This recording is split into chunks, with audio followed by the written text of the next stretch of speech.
welcome back to yet another episode of Lost Ox Media. As always, I'd like to thank you on joining me for yet another week of debauchery, where we make you take a second look at what you just watched. I know you wanted to something new To sink your teeth in. Think you had enough, but you never had it rough. Ooh. We're just having fun. Someone tell him not to run. Who do we have on the docket for this week, eh? We got Ethan Klein and the crew eating some of that hoopsie I'd be a poopsie. pedophile for 20 million. Yes, I don't know what this hoopsie poopsie stuff is, but it looks disgusting, so trust me, you're not going to want to miss that. Then we have Bert Kreischer not washing his hands on another episode of Something's Burning. We got Mark Norman and Big J Okerson on that one eating some Carolina hot chicken. You're not going to want to miss that one either. Trust me. And then we got Cam Patterson with his new grill on the set of Kill Tony. He's going to be the second guest panelist aside from Whitney Cummings, and she ends up bombing on that shit as well, dude.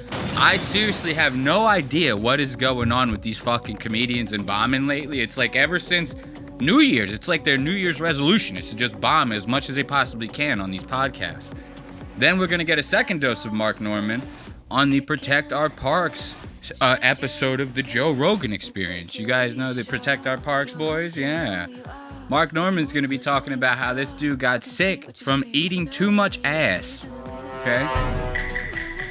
Little sus. A little bit sus if you ask me.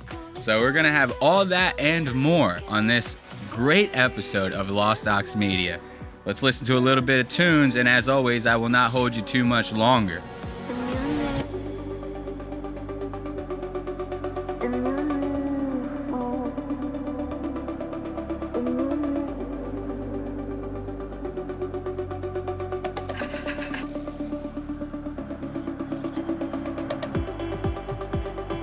Dude, so I wanted to share this with you guys. This is actually insane. So I'm scrolling through Twitter the other day, right? Like minding my own goddamn business. We got to turn down the music for this one because we're going to be jumping right into some great tunes right here. I'm scrolling through Twitter, right? Minding my own goddamn business. And then I end up seeing a clip of what looks to be Roseanne Barr with cornrows, right? And you see this visual I have on the screen right here. It's like Roseanne Barr with like cornrows and shit, right? Turns out she ended up doing like a diss track on, I don't know, I guess The World for like canceling her for being like racist. You remember when she was like, I thought the bitch was white. They have that soundbite all the time on the H3 podcast. I end up listening to this rap, and like if you're a diehard Trump supporter like I am, you know, I voted for the guy like 9 times. When I went to the voting booth, every time there was like a dash for you to write in someone's name, I just wrote Trump's name in again. So I was loving this shit. When I saw this, I was like elated. You know what I mean? So if you're a diehard Trump supporter like I am, trust me, this is the rap for you. Listen to this. This is wild. Roseanne Barr.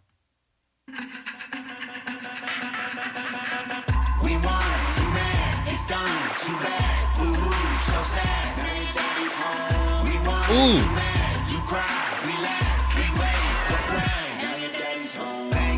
You know I gotta smoke to that shit, bro. We gotta smoke to this. That's a fact. You got lipstick all on your beard. You're a man. That is cap. That is cap. Cap. Cap. Cap. Cap. Cap. Cap. You pretending you're accepting. That's an act. Look, so funny. Why does the Lambo look fucking miniature? Doesn't it look like mini compared to everything else? Like, that's how fucking crazy it is when you're, like, real diehard on that, like, Chevy, built Ford tough type shit. The trucks are fucking huge, like, to the point to where it just makes a regular car look like a fucking toy. Like, this shit legitimately looks like they're driving, like, a go-kart down the street. I get it. It's a nice car, but come on. And look at this is America's finest right here. In this video, you're going to see him dancing. You're going to see little Trump kids like dancing around and shit. And they all look insane. You hear pat, pat, pat, pat, pat, pat, pat. If you want our freedom. Look at that. Look. Watch. Go back a little bit. Wait until you see this little kid. If you're just listening at home, this little like buck-toothed, snot-nosed brat, right? is sitting next to the rapper going, cat, cat, cat, cat. And he's like trying to put his hat backwards. This kid doesn't know what to do with himself. They really got like the best and the brightest for this video. Watch this. Look at this guy. Watch this kid right here. Pay attention to him. This kid's gonna really lose himself in the music. The moment you want it, you better never let it go. Look at that. They zoomed in too much. I can't even do. Look at this kid. He's got the hat like fucking. Look at this. He don't know what to do with himself. This kid's going through it right now. In a couple minutes, he's going to be yakking up some mom spaghetti. Because he's ready, you know? But now, we're not even at the best part yet. We haven't even gotten to Roseanne's verse. Wait until she's like, y'all tried to cancel me for being racist. But I'm a racist, you know? I thought the bitch was white. You know what I mean? Watch this shit. If you want our freedom, come and take it back. Bet you can. Ooh. Yes. Wait until the chorus is done. Roseanne drops fucking fire, I'm telling you. They try to cancel me and say that I'm a racist. Got a mean hook, they can't hit me with that jab. They can't hit me with that jab. You know what I mean? She had a mean hook, right? They can't hit her with the fucking jab. Look at what is going on here, bro. This is somebody's grandmother, dude. This is somebody's grandmother. This is fucking insane, bro. Say that I'm a racist. Got a mean hook, they can't hit me with that jab. Trying to take away my right to go and say this. Well, listen up, cause this gun is going bad. With the facts. Why they trying? Look, she said, did they slip in? Is it me? It seriously sounded like they slipped in the word fags there, right? Am I tripping?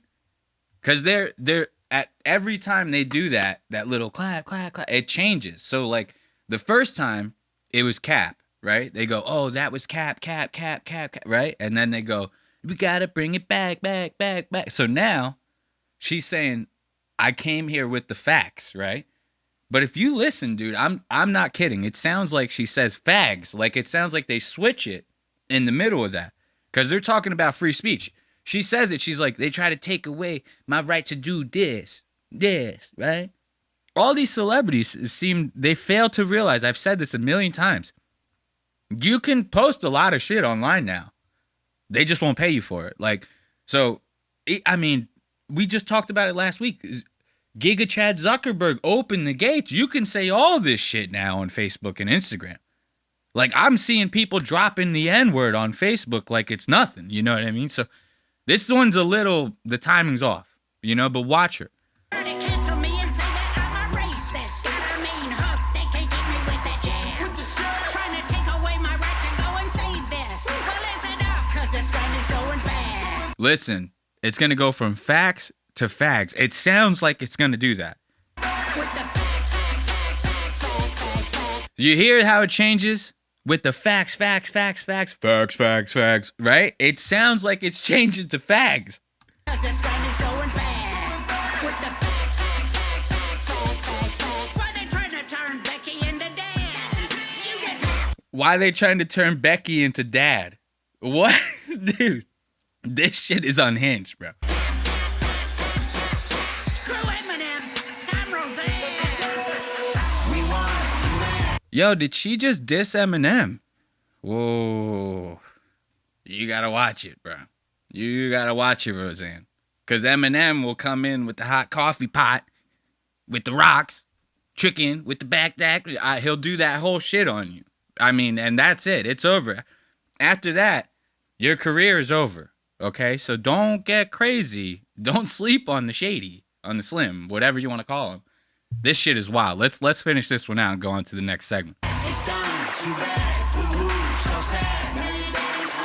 We won. You mad. You cry. We laugh. We wave the flag. If you mad about it, go and cry about it. Oh, Lord. She's twerking. She's twerking.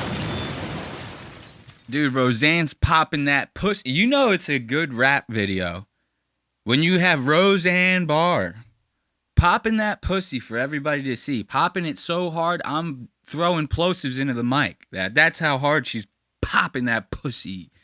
Watch this. We wave the flag. Now your daddy's if you mad about it, go and cry. Whoa! Shave your head and wear a shirt that says you're rogue. He's spanking You her. can handle a lot of facts and make up lies about it. Say goodbye to Joe, your daddy's coming home. We won, you mad, it's done, too bad, boo-hoo. Look, he's spanking her and shit, bro. This video is brought to you by DraftKings. What do you think the over-under is on this rapper fucking Roseanne Barr? So sad, Huh? now your daddy's home. Like, what do you think that is, huh? I go the over on it. I feel like he put an extra work on that Roseanne. You know what I mean? That was actually insane. I can't even believe that was like a real music video when I saw that. And then she said, fuck Eminem. Like, ooh, you better watch it with that shit, girl. You better watch it with that. So now let's transition from that into a little bit of Something's Burning. You know what I mean? Good old Bert Kreischer doing the whole thing that he normally does when he's cooking these things.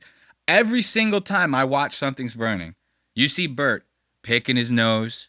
You see him double dipping, like he'll take a little taste.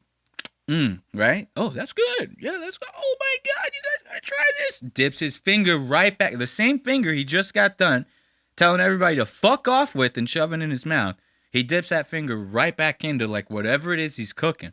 You never see him washing his hands in between the dips. You never see him wash his hands after he hacks out a lung right into his palm.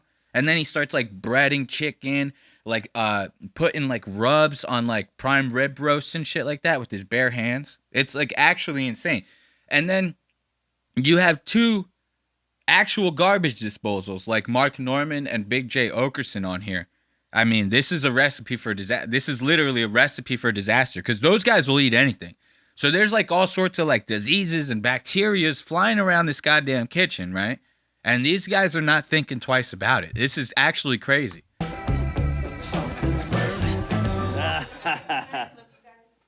Oh, what is that supposed to mean? It means I'm can't see blocking me? you completely. Shut Ooh. up. Ooh, look at the walk of shame. Remember when everybody said how good I looked 5 minutes ago?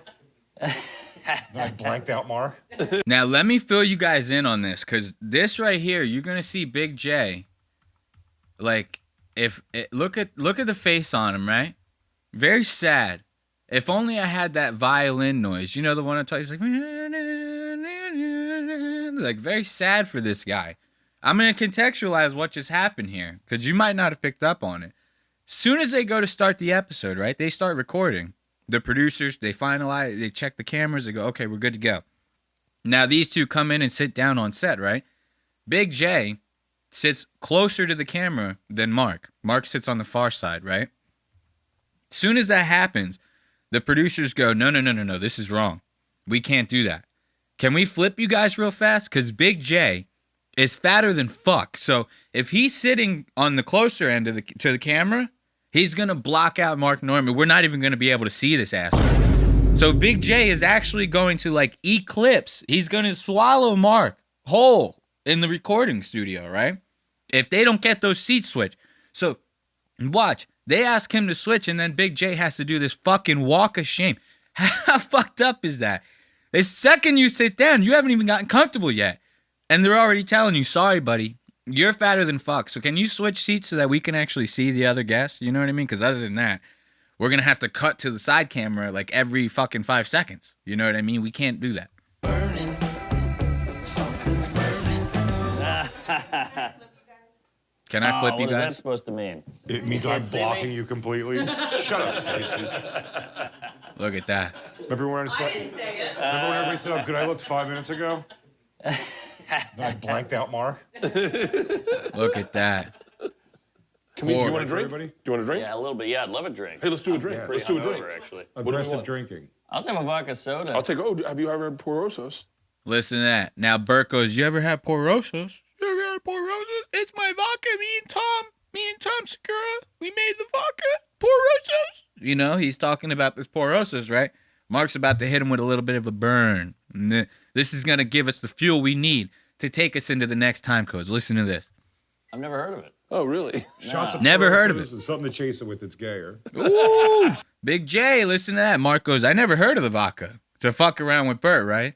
Then Big J goes, give us 2 shots of Porosos. with something to wash it down that's gayer. It was a good burn, right? It was great. These two comedians really rocking it out of the park. I've never heard of it. Oh, really? Never heard Shots of of Porosos and something to chase it with that's gayer. Yes. it. Of course, Bert laughs with his fucking mouth wide open. Good old Bertie Bert. Can't stand that motherfucker. Now watch this. Remember I told you guys, every time I watch one of these goddamn things, Bert's coughing into his hand, picking his nose and shit like that. He goes right into like tossing a salad. You know what I mean? He's making like a Caesar salad. He's like, don't worry, those are just the sardines that are mixed into the Caesar dressing, you know? It's definitely nothing that came out of my nose or body, you know? So watch. We're about to see this right now. This guy's about to start coughing into his goddamn hands. He's handling this raw chicken like it's like another Tuesday for them. The dough's in the fridge, right? Yeah. So we're gonna make. I'm gonna make the roux. I'm gonna make the mac and cheese. I'm gonna get this all set up, and then I'll do the chicken second. I'm gonna put the mac and cheese in there, season it really well, get it nice and hot, and then whoopie pies. Yo, are you fucking serious right now? Look. Mark was looking into the camera. He's like, ooh, yeah. That was a good one. Because you already seen, I've showed you guys plenty of examples of Mark. Mark will fart in your fucking face. Like, you'll be in he'll be in your podcast studio, right? You invite this guy to promote some shit. He gets in there, he starts fucking farting in your wife's face. He'll fucking start burping into the mic. You got to disinfect the whole fucking studio when you have Mark in as a guest. You know what I mean? So Mark's looking at Bert, like looking at the camera. He goes, that was an awesome burp that this guy just laid off. Big J is the only one who seems slightly concerned. You know, he's like, whoa. This guy about to start handling my food, man. Like, you know, Big J's got that raspy voice. This guy's going to start handling my shit like that after you just got done burping into his fucking hand. Watch this, dude. Bert is wild.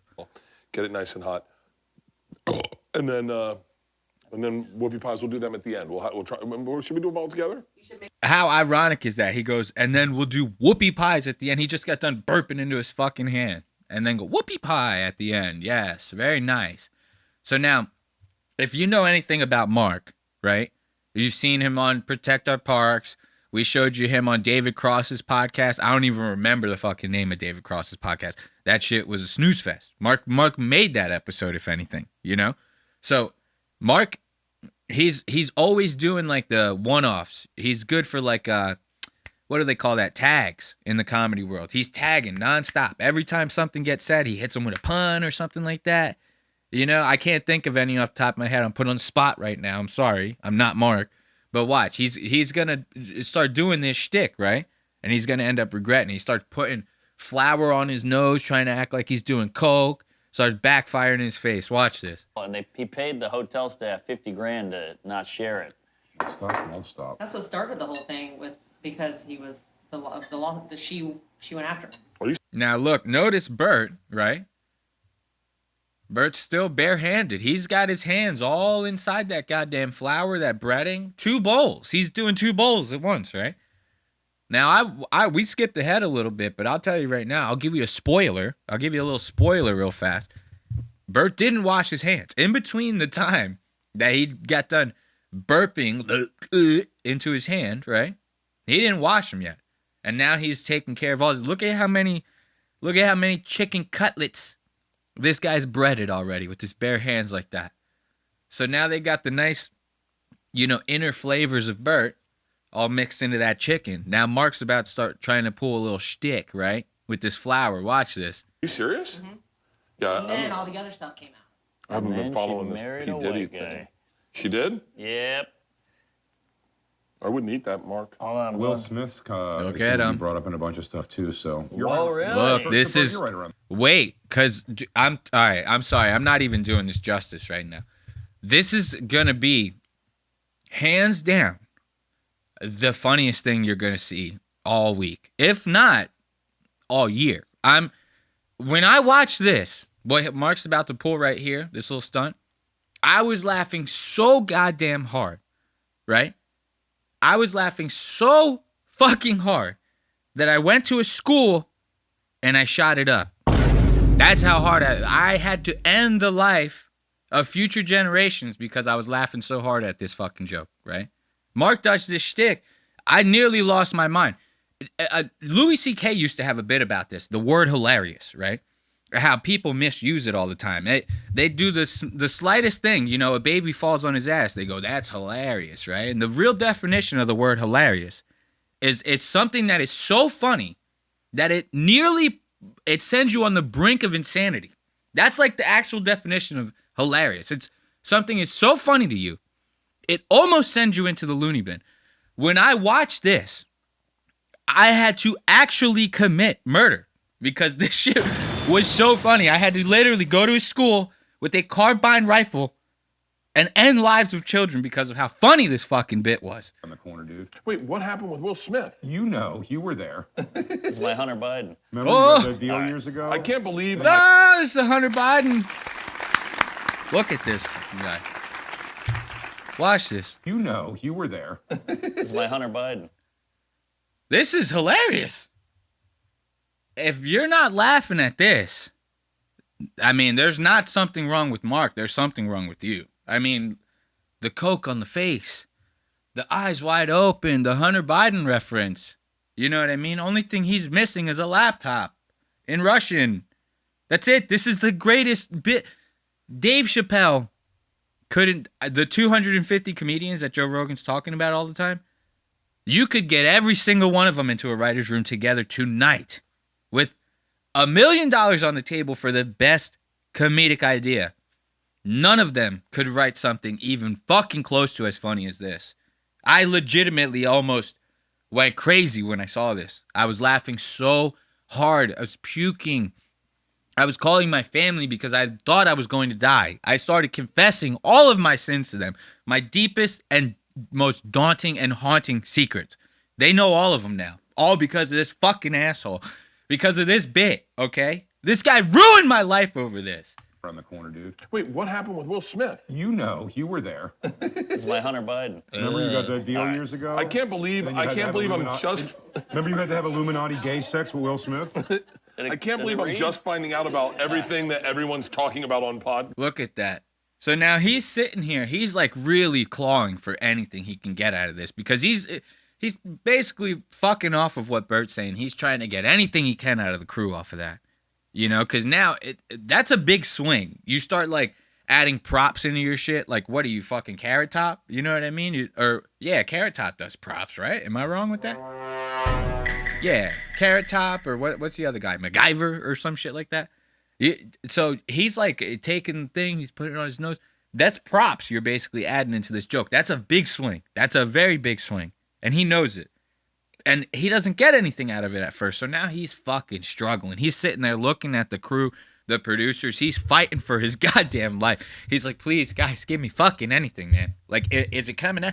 Did you guys not get it in the monitor? Is that why no one's laughing? Did I not get it on camera? He goes for a round two. He goes, check it out this time now. You know, everyone heard it the first fucking time. You know what I mean? People do this with these jokes. They say a joke and everyone's talking. Everyone basically tells them to fuck off by not reacting to it, right? And then they wait for a quiet moment to say it again. It's like, at that moment, so many times in my life, I've always wanted to be like, we heard you the first time. We didn't give a fuck, man. And that's basically what Mark's doing. This is second coming. Look at this. First one bombs. This is the first one right here. Look at this asshole. Watch this. I'm loving this right now. That deal years ago? I can't believe. Look, nothing. He goes, all right. Goes back to it, right? He goes, maybe I could get him in round two. Maybe I could do something now to save this bit. Oh. Remember you had to have Illuminati gay sex with Will Smith?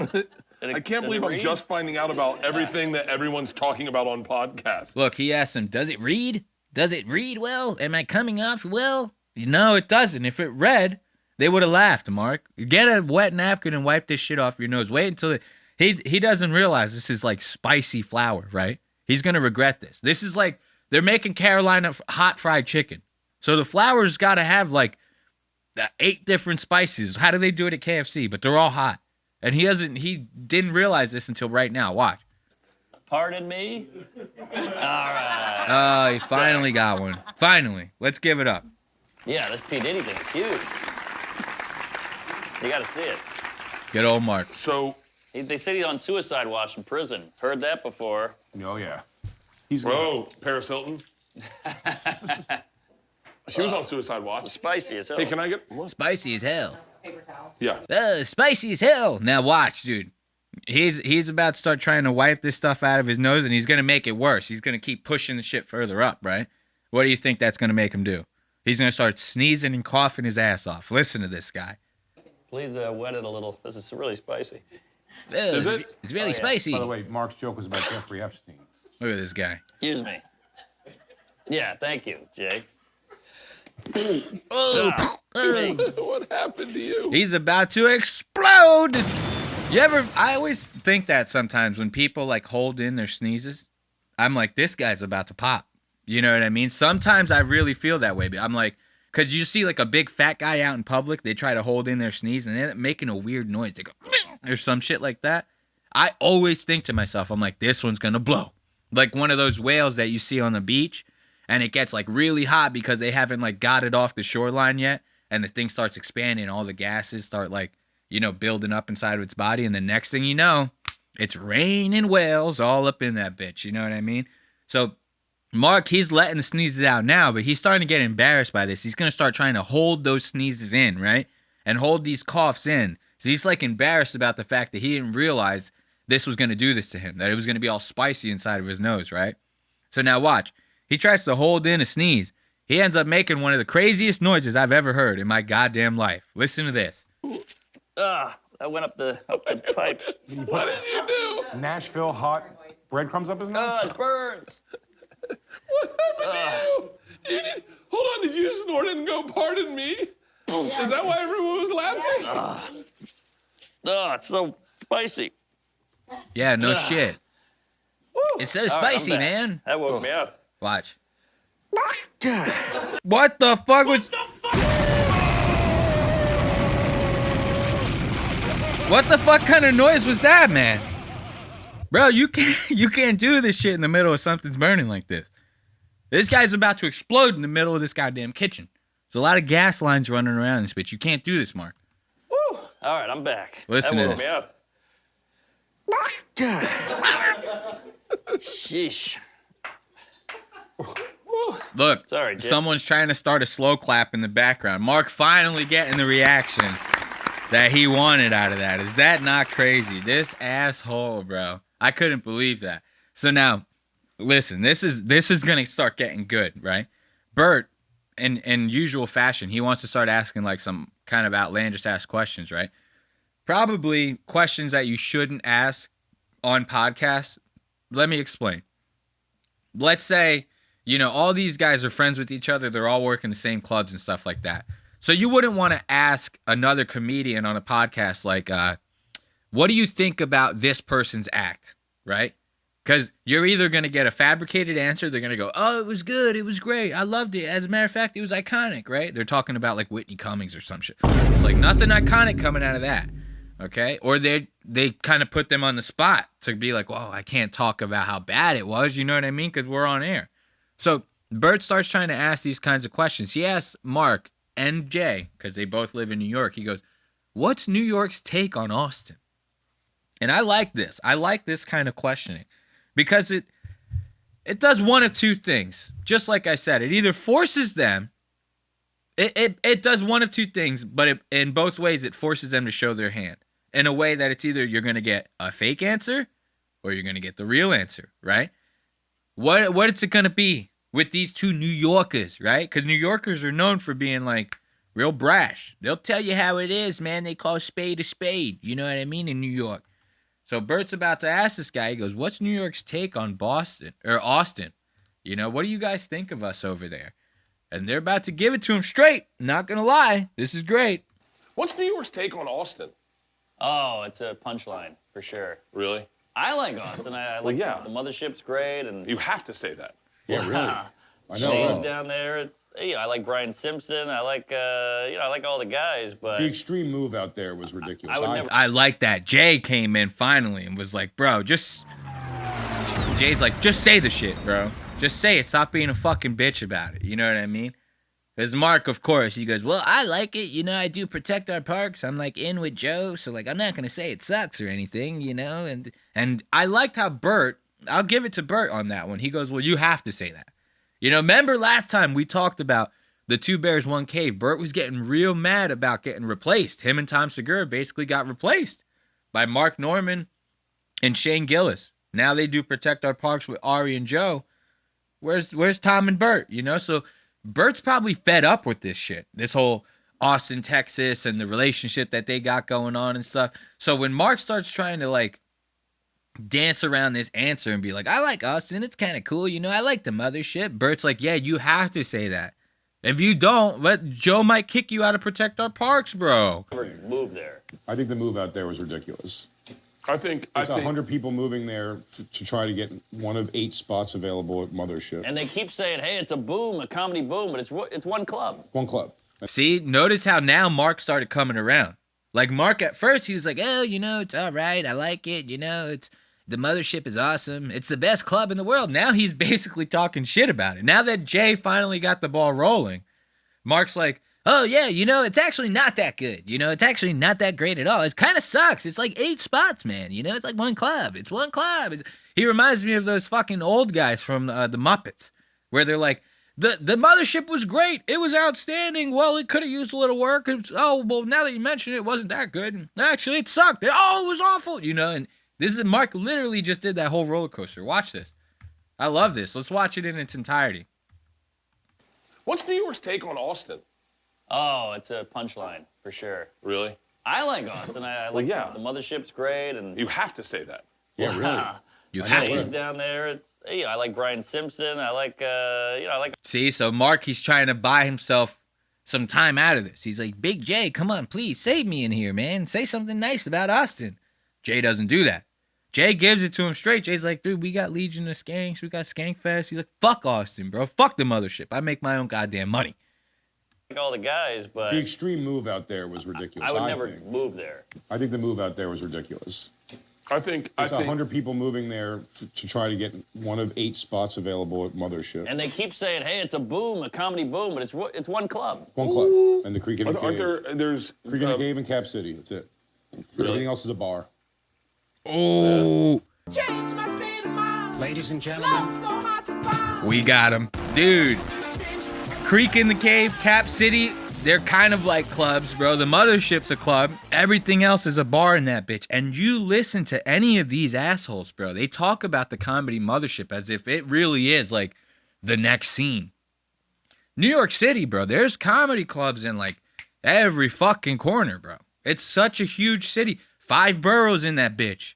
Like, you could get on the subway and 45 minutes, you could be literally on the other side of the goddamn city in another club. Very easy to access, very easy to get around.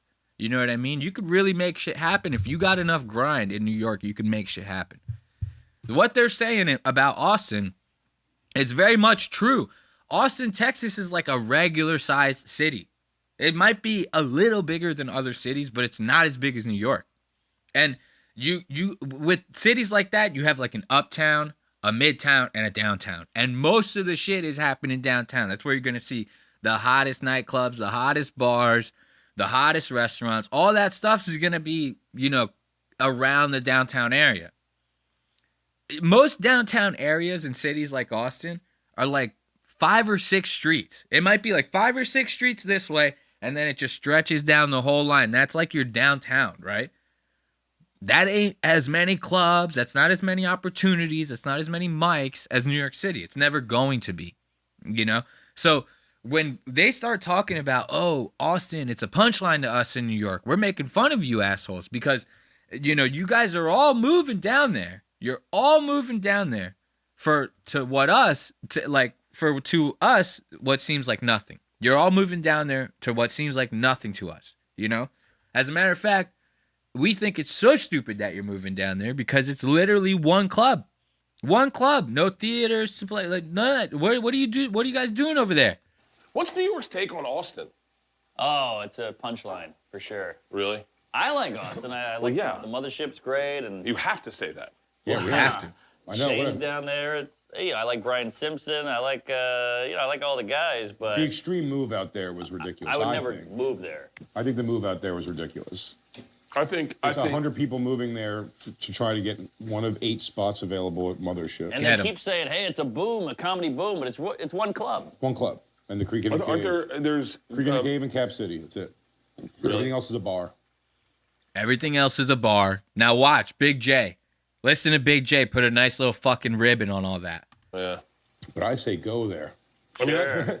I say go there. Don't come to New York. It's fine. Please. There you go. By the way, I haven't been on. Big J, don't come to New York, you assholes. It's fine. We don't fucking need you. Get the fuck out of here. We don't need your asses, bro.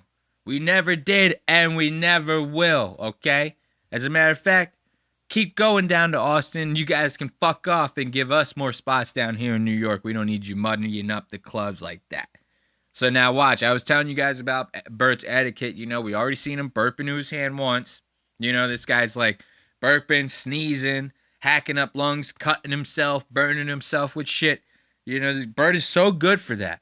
Bert is so goddamn good for that. And we're going to get a little taste of that right now. This is why they call this show Something's Burning.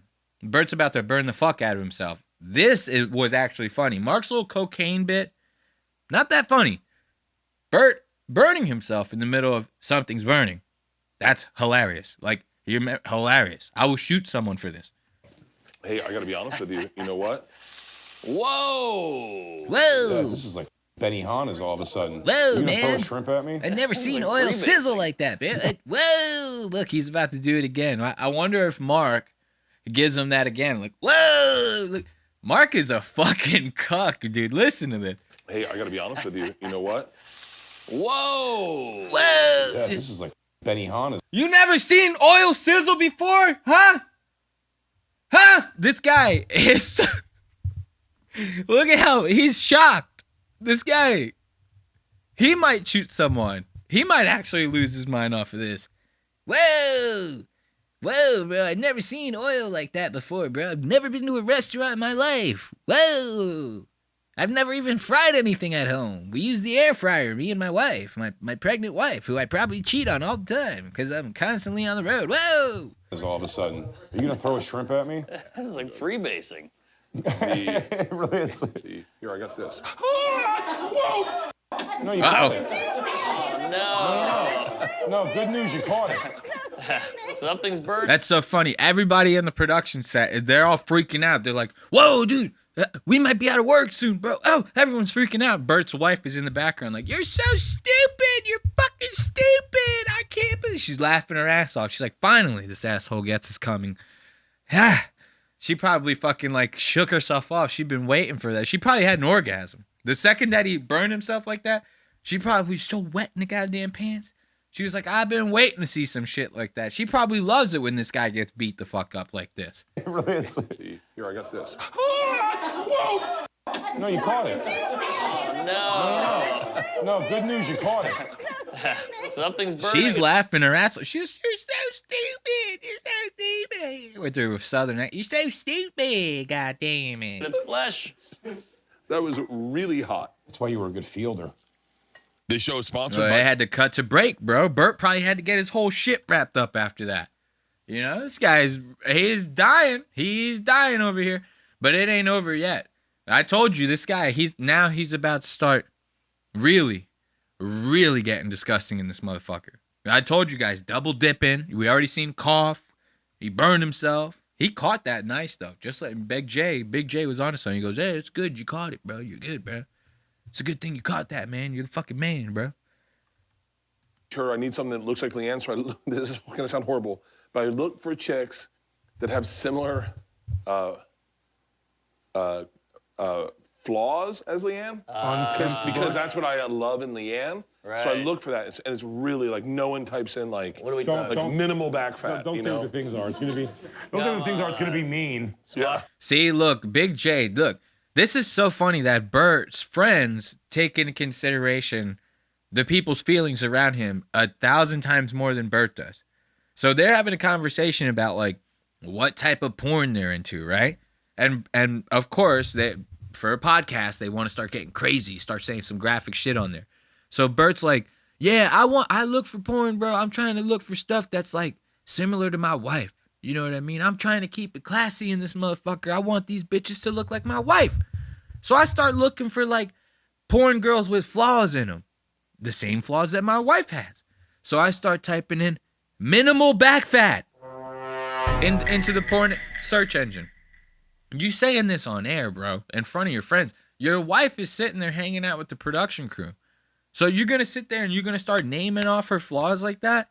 That's fucked up. And Big J, of course, right away, before Bert start, because if Big J didn't say something, Bert would have kept going. He would have been like, I searched for like minimal back fat. I searched for flabby cellulite ass. Tits that sag down to the knees. I searched for that type of shit. You know what I mean? I searched for loose, stretched out pussy lips. That I searched for all that stuff because that's the same stuff my wife has.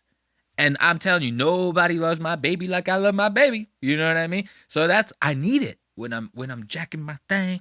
You know? So Jay's like, whoa, calm down. Don't keep naming them off, man. Don't minimal back fat. Don't say what the things are. It's gonna be. Those are the things are. It's gonna be mean. Swastika tattoo. Crappy college tattoo on her ankle. Now watch, he's whipping that sauce up, right? You know, how do they do the dance where they pretend they're whipping shit up like that? You ever see that? That used to be like a real popular dance like 5 years ago. You see people like pretending that they're like whipping shit up in a bowl and they're like moving their hips around and shit. So Bert's doing that. He's doing the dance. He's whipping the shit up on the side, right? Little whip. He's about to start dipping his fingers into that to see how it tastes. Not even washing his hands. He starts putting his fingers all the way in the back of his goddamn throat. And then he puts his fingers right back into that goddamn sauce. Mind you, this is not like a cooked sauce or anything like that. He literally just took a bunch of spices. You saw him dump that fucking hot sizzling oil on there. Mark was like, whoa, man, that's the coolest thing I've ever seen. And then he's going, okay, when the fried chicken comes out, like when we finish frying the chicken, we're going to toss it in this oil so that it's even hotter. You know what I mean? Bro, you're going to toss it right in this oil. It's going to be ready to eat. It's going to have all your fucking mouth all over it, bro. This is crazy. Watch this. Like toe fungus. Toe fungus. Oh, yeah. Look, watch. There's the dip. Toe fungus, tennis. There's the first one. That's the first one. Watch. Almost immediately, this guy goes in for round 2. Elbow. That could be Look at that. spicier. Boom. What the fuck? Bro. Look at him. Look at this asshole. Eyes all puffy, bro. He drank fucking 2 gallons of fucking Porosos last night. Woke up, started hitting what do they do? Bloody Marys in the morning. This guy's puffy as fuck. He can barely open his goddamn eyes. He is not thinking at all. Got his fingers deep down his goddamn esophagus off of that second dip. Now, look at Big J. Big J is looking at that sauce. He goes, oh, man, I gotta eat this goddamn sauce, man. It's fucked up. I don't want to eat this shit. This guy is over here dipping his fingers all in this shit. This is wild, bro. He goes for the double dip. Watch this in full. See how fast he does it for the second time. It's crazy. There's one. Toe fungus, tennis elbow. That could be spicy. There's 2. Look at that. Right after he had it. And Jay is like, oh, man, this is crazy, bro. Like, this guy's about to toss that goddamn chicken in here, bro. Like, what the fuck? We would never do that in New York, man. It's crazy. Now, watch. Listen to this.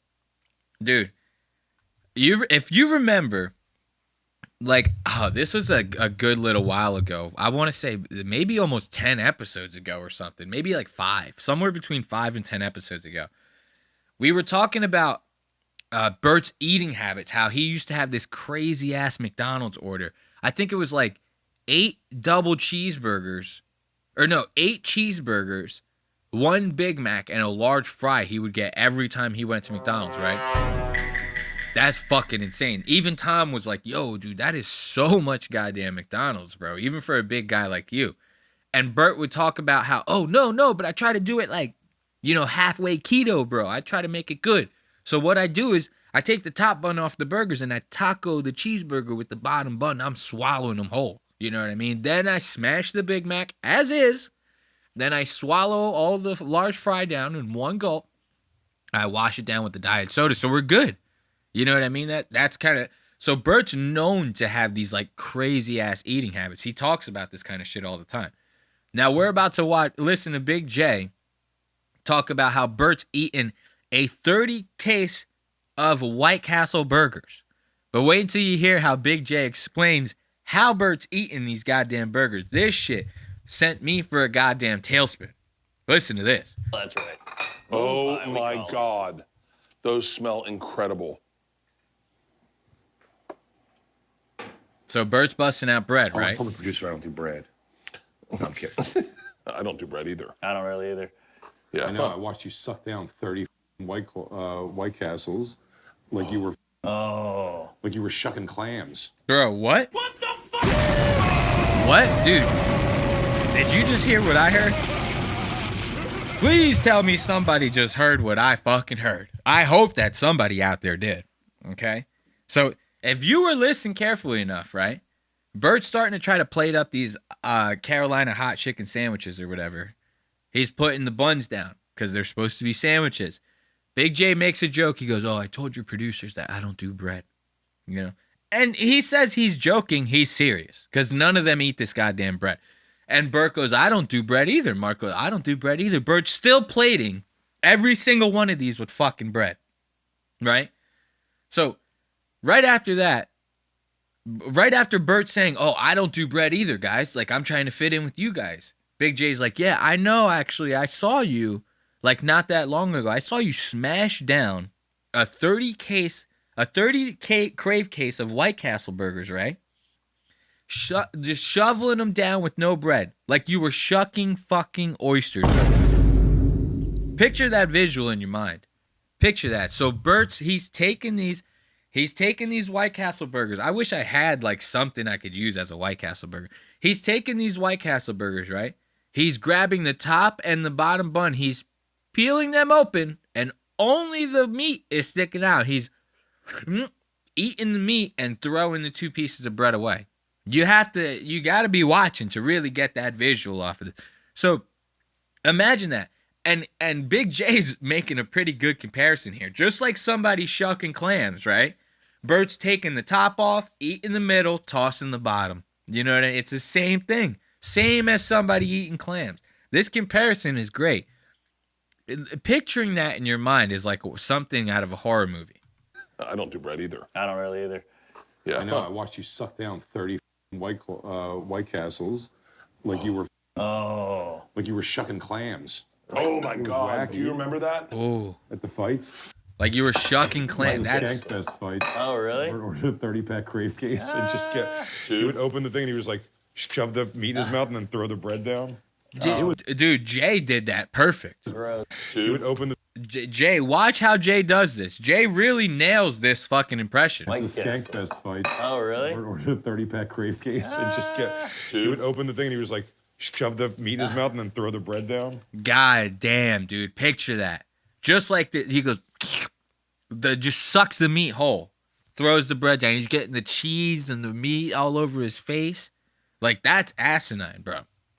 That was something crazy. I couldn't believe I had heard that shit. Now watch. We're going to end this Something's Burning, right?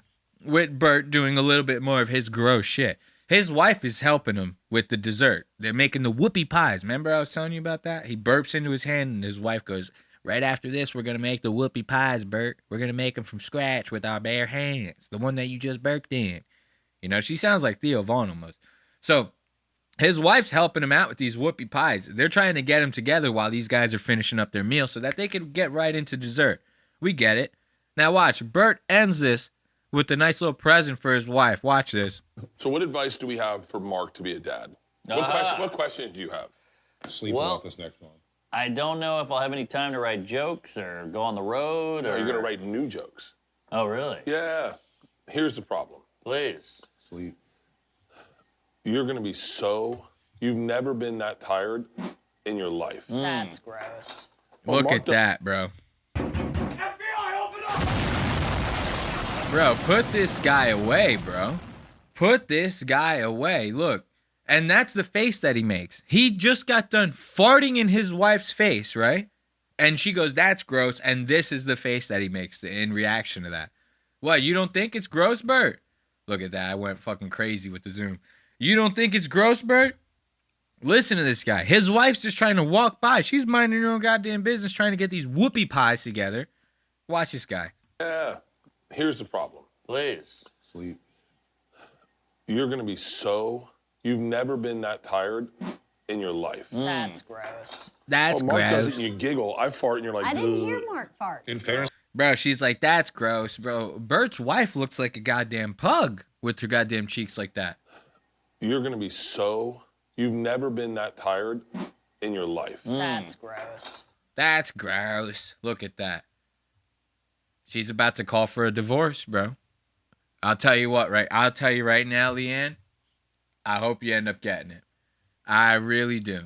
Like, I hope you get a divorce, and I hope that you can somehow put Bert in jail, frame him for touching one of your children or something like that. That would actually be pretty goddamn cool, because I can't keep putting myself through these episodes watching him do the grossest shit known to man. Like, it's actually insane. So we're gonna get a little bit of a tunes going, yeah? And then we're gonna have ourselves a little bit of a smoke break. As always, I'd like to thank you for joining me and making it this far through our first segment. Up next, we got the What's Eating Ethan Klein segment. Be sure to check out lostox.media for all things Lost Ox Media, and if you want to support the show, you can also get merch over there. So let's have a couple hits, listen to a couple tunes, and then we'll get right on with it with the week segment.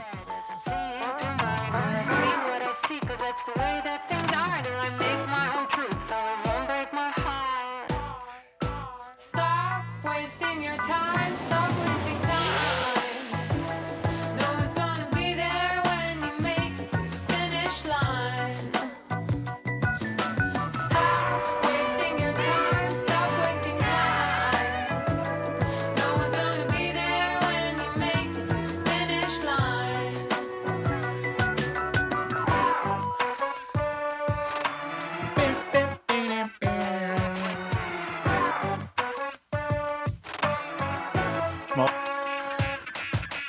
Was it the fear of being alone that kept us together all along? Once it was clear I no longer belong, but I set a new path. I just. Ooh. Do you know who you are when there's no one around? Who are you when there's no one around? Ooh. Stop wasting your time. Stop wasting time. Ooh. That is such a good one. I'm going to give you guys that one. I know every episode I don't read off the names of the artists, but, you know, that's what Shazam is for. I'm sure you guys are good with that. But I will give you this one because this is a good one. This is by Yael Krauss. That's Yael Krauss.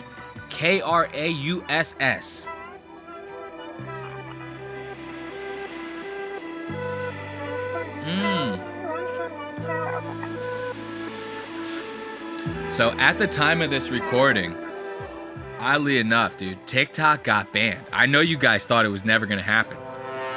They fucking did it, bro. I went to open that shit like randomly. I actually went to open it to like check to make sure that it happened because I'm recording this on Sunday. So this was like the day that it was supposed to go into effect. And yeah, they did it, man. You open it up and you get a big message that says the app is no longer available in the US. The former administration put some bans on it, and it even mentions Trump's name, like in the note, saying like, well, Trump indicated that he's gonna reinstate it once he gets in office officially. So hopefully we'll be able to work with the new administration to get it back. Dude, that's some wild gaslighting. Like if I was Trump, I'd be like, did you guys pay me to put my name on that?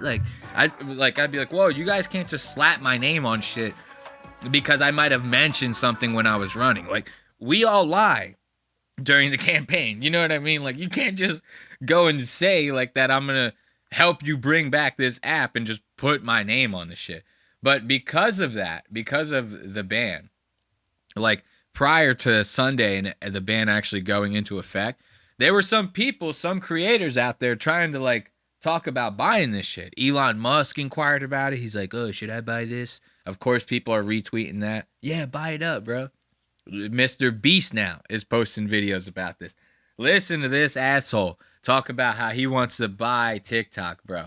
And I'm telling you right now, if he gets it, it's over for us, bro. He's going to turn that into like a children's playground. There's going to be so many pizza gates coming out of that shit, you know, because you know who this guy likes to hire. Just got out of a meeting with a bunch of billionaires. TikTok, we mean business. This is my lawyer right here.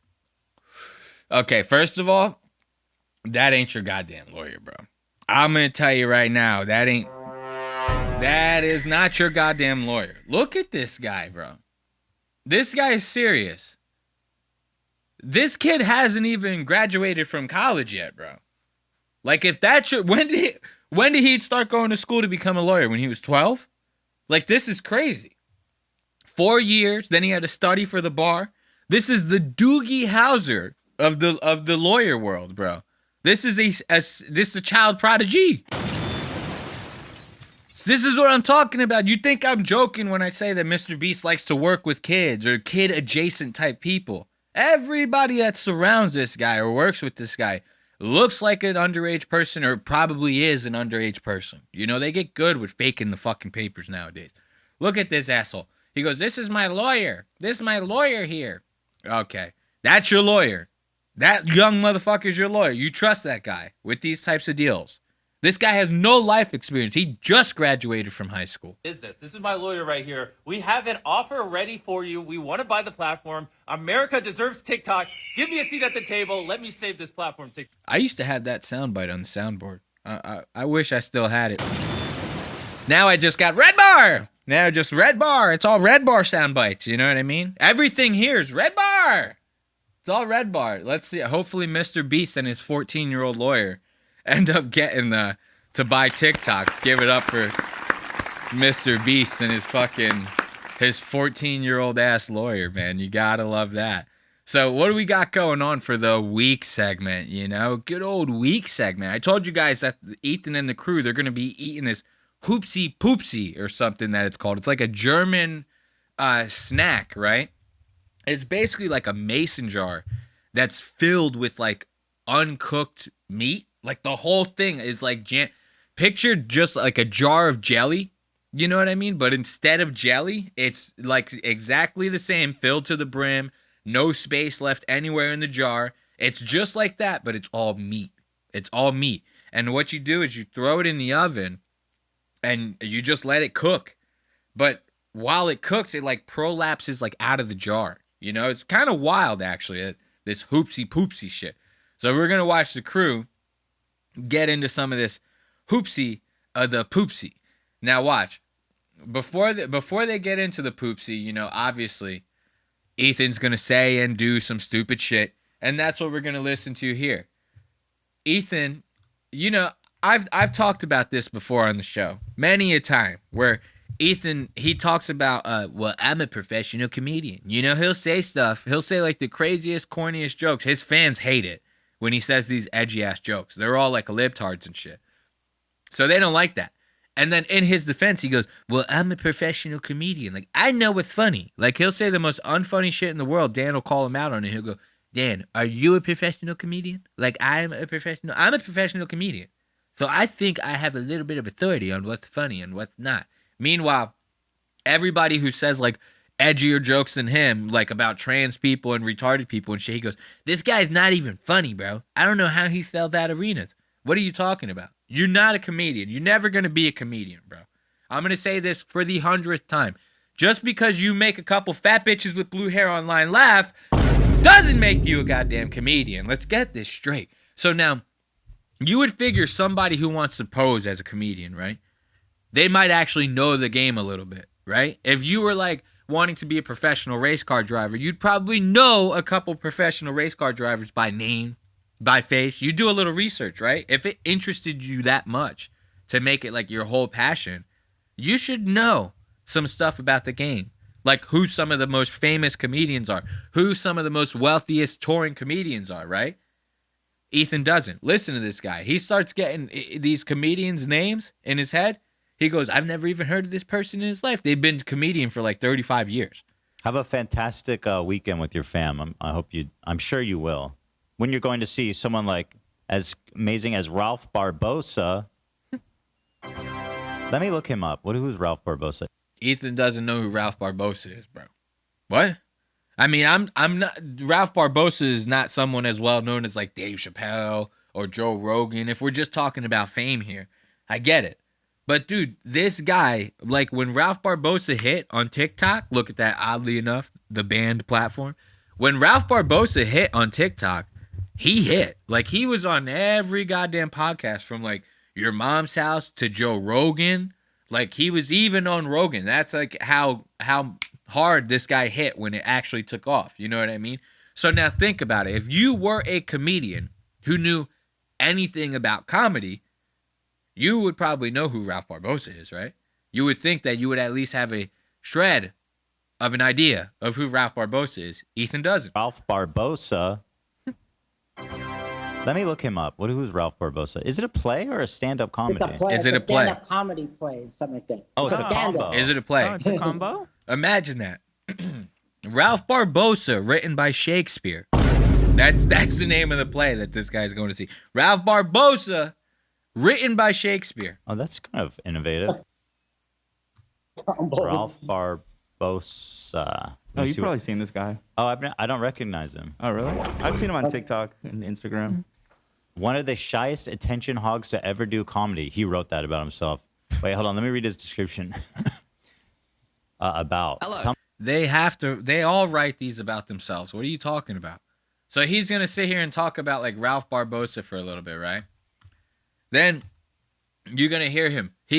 Now I understand Ralph Barbosa is kind of new. Like he literally just took off in like 2024. So I can at least forgive him for not knowing who Ralph Barbosa is. Like you can't say somebody's not a subject matter expert because they don't know of who one of the newer people in the game is. Like I get that. But then when you start hearing big names like Nate Bargatze is literally one of the biggest clean comedians in the world. Like, so if you knew anything about comedy, you probably know of someone like Nate Bargatze. He's up there with like, what's the other guy? The Italian guy, he talks like this. Sebastian Maniscalco. This is like the same shit. Clean comedy juggernauts. You know what I mean? Those two. So Ethan, he doesn't know who Nate Bargatze is either. So now I'm like really not forgiving him for this. Oh, is that what's happening? Fine. So it is. I see on his That's Oh. cool. on his website. You'll have to give us a review when you come back. Sure. Can you film it and we'll bootleg it before it releases? Don't see that game. I don't know if I'm allowed to. I don't get in trouble. No, but we have do glasses that. you can use. Let's see. Am I even on the right time code? Yeah, it We'll is get on them the right from one. Brand or something. They will never know. Let's hear it. Yeah. Nate Bargatze. Let's go. Have you guys? There's just one comedian who's apparently like the biggest in the world that everybody's losing their mind about, and I literally just heard about him. He was like the top touring guy of the year. He made like $1 gajillion, I think, like $100 million touring. And I had never heard of this motherfucker. Hold on, I didn't even know his. Dave Chappelle. It's not Dave Chappelle. No. It's God. Nate Bargatze. Yeah, that's him. That's him. Nate Fargates. Nate Fargates. We got him. This is the comedian. We got him. If any of you out there were searching for a comedian, right here, we got him. Okay? This is the comedian's comedian. They're not even pronouncing Nate Bargatze's name right. I'm not saying that Nate Bargatze is like the biggest in the world. I'm saying that if you were saying that you were a comedian, you would know who Nate Bargatze is. You know?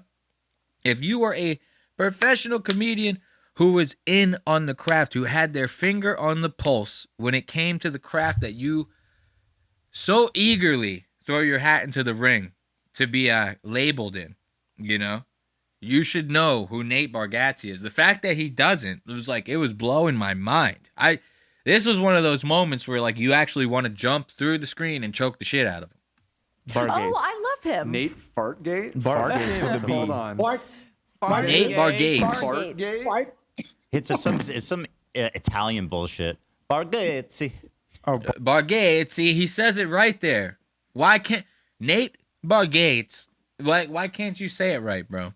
Like, I understand that that's a little bit out there, you know, to see that name written down.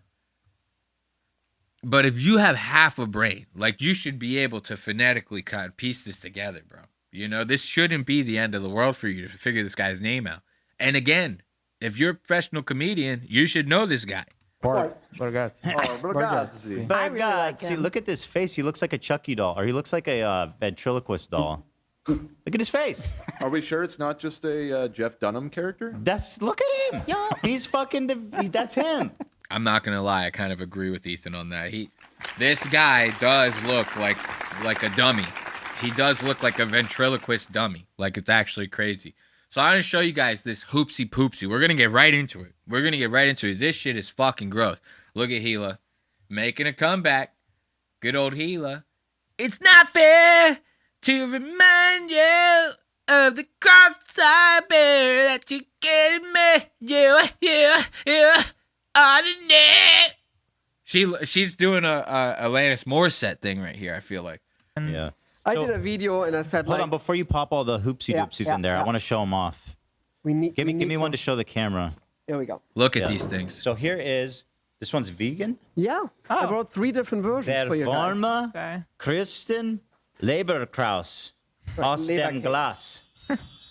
Very good. Your German is like amazing. Now, this hoopsie poopsie thing is a German food. Now, they got this German guy. He's like a water sommelier.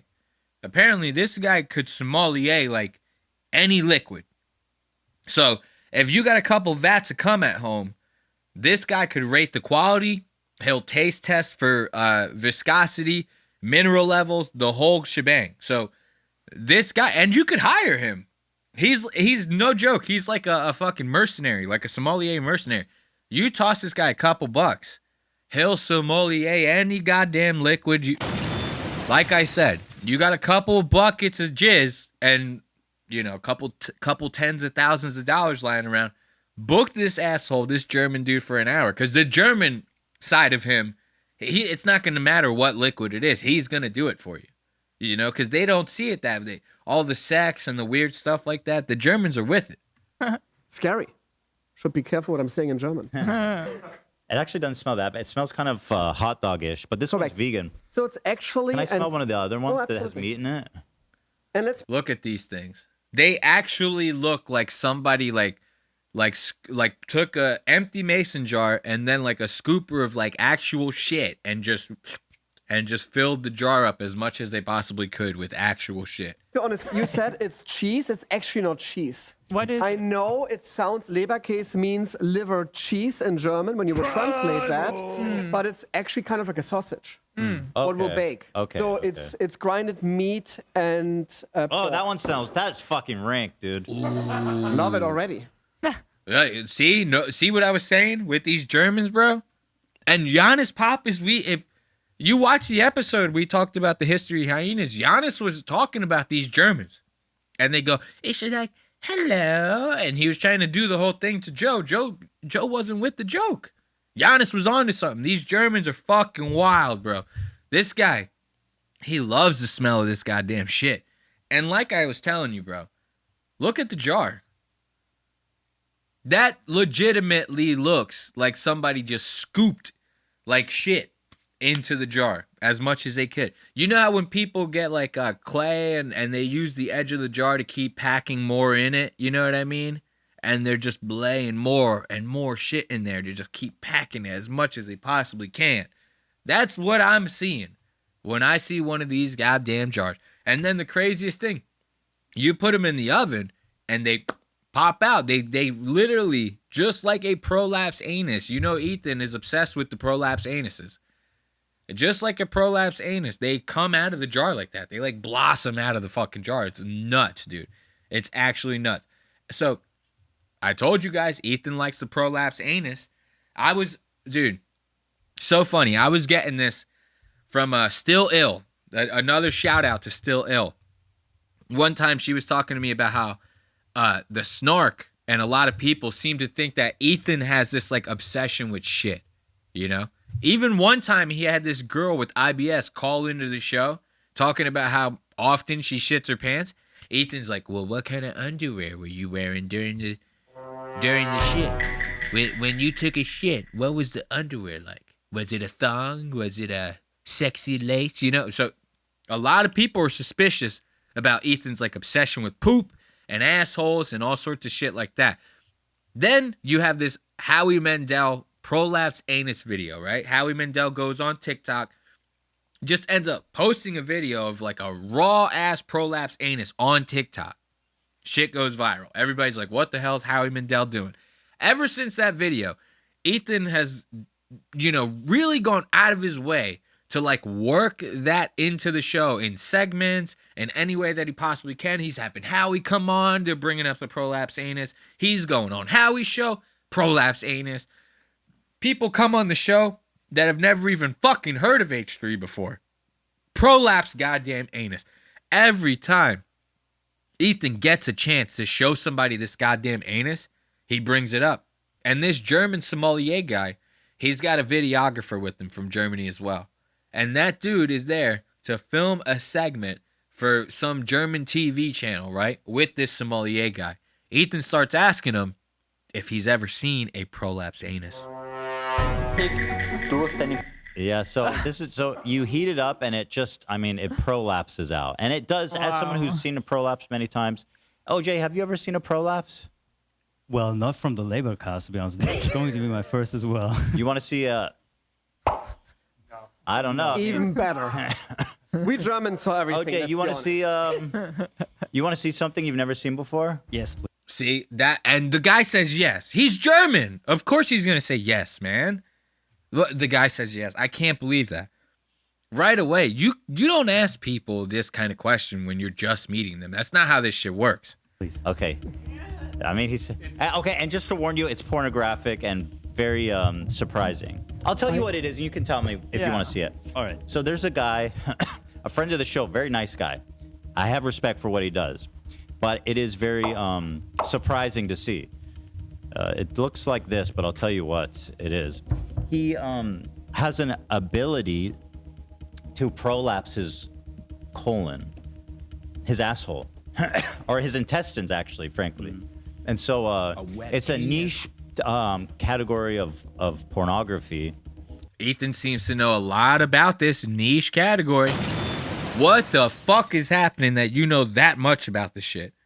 Doesn't matter if you've met the guy and you're friends with him. You can have respect for what he does. You don't have to ask him to give you the deets, bro. We don't need that.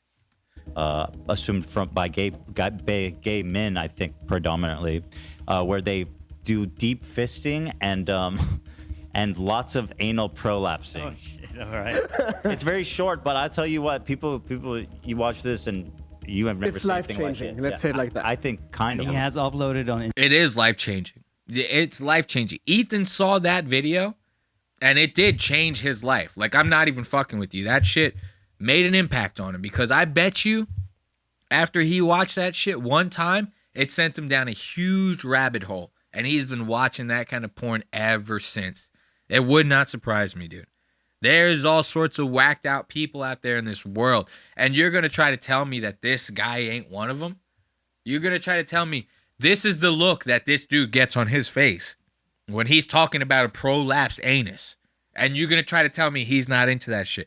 This guy has like, he looks like he's got so much energy and vigor right now in this moment, and then when you hear him talk about other stuff, he's like, hey guys, welcome back to the H3 show. We're finally back from break. Could you believe it? We've been gone for 2 weeks. It's actually crazy, how much we've been gone. Dan, read some super chats. I'm going to go take a shit real quick. That's like the type of energy that we get out of this guy. Now, he's talking about prolapse anus. This guy's got all the fucking energy in the world. He's ready to show this guy this video. Instagram or what? It's not. I have the Google Drive link. All right, okay, because you have to blur something like that, right? Yeah, no, they don't. They won't see it. Only they'll be watching your reaction to it. All right. You want to do that? So here, why don't you sit in Hila's spot then, and then give me the link, guys. Let's do this. Hila got up to go to the bathroom. See, any normal person would know. They'd be like, no, I don't want to see that. I do not want to see that, Mr. Ethan Klein. But once again, this is a German. This is Leberkrausen. This is Wurzenfeinging, or whatever they say. Wolfenhauser. Do you know what I mean? So these guys, like, they're ready. They're ready to see it. He's gonna show it to him, and this is gonna be this guy's reaction to this. Watch. If at any point you want to stop, just scream stop. And Scream Gila's in pineapple there. or something. All right, here it is. Gila and this guy kind of make a good couple, bro. Like, actually, let's full screen that. These two would be nice. They would both sound just as crazy, you know. Gila's like, "Hey, baby, you want to fuck me in my ass tonight? You know, we do a little labor crossing, you know." And that guy's like, "Oh, yes, this is very, very good. This I can't do German though. It's nice. It's a Weissenhausen. Gila, I'll fuck you in the ass, Gila." I can't do German. These two would make a nice couple. They make a very nice couple. Look at them. And you can look away too, you know.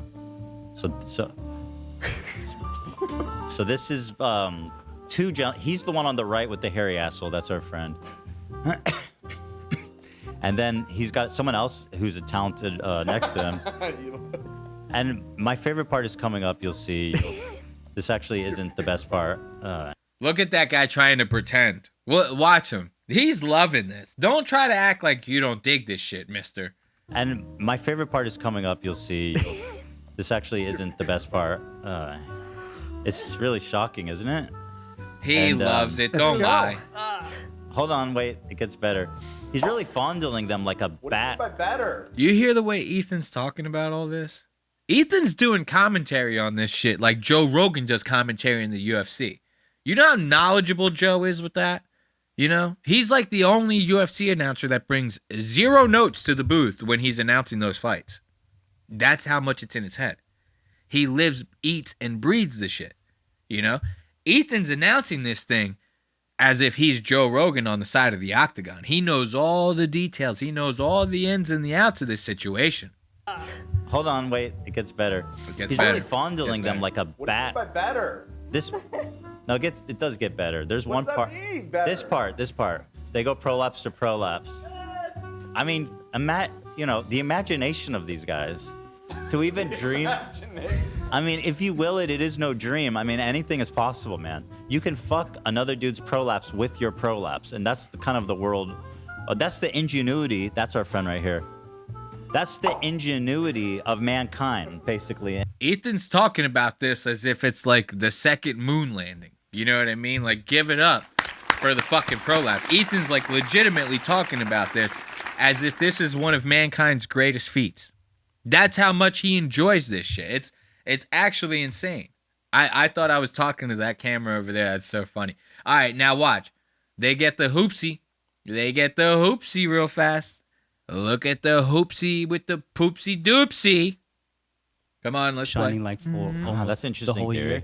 And the thing is, like at 6 a.m. in the morning, they're like out working out, like living a healthy lifestyle. And in Germany, at 6 a.m. in the morning, you see like the first zombies coming out. They're eating hoopsie. Out of the clubs and nightclubs. It's just We got Steve. Yeah, hoopsie. Look at hoopsie. Oh my Here we go.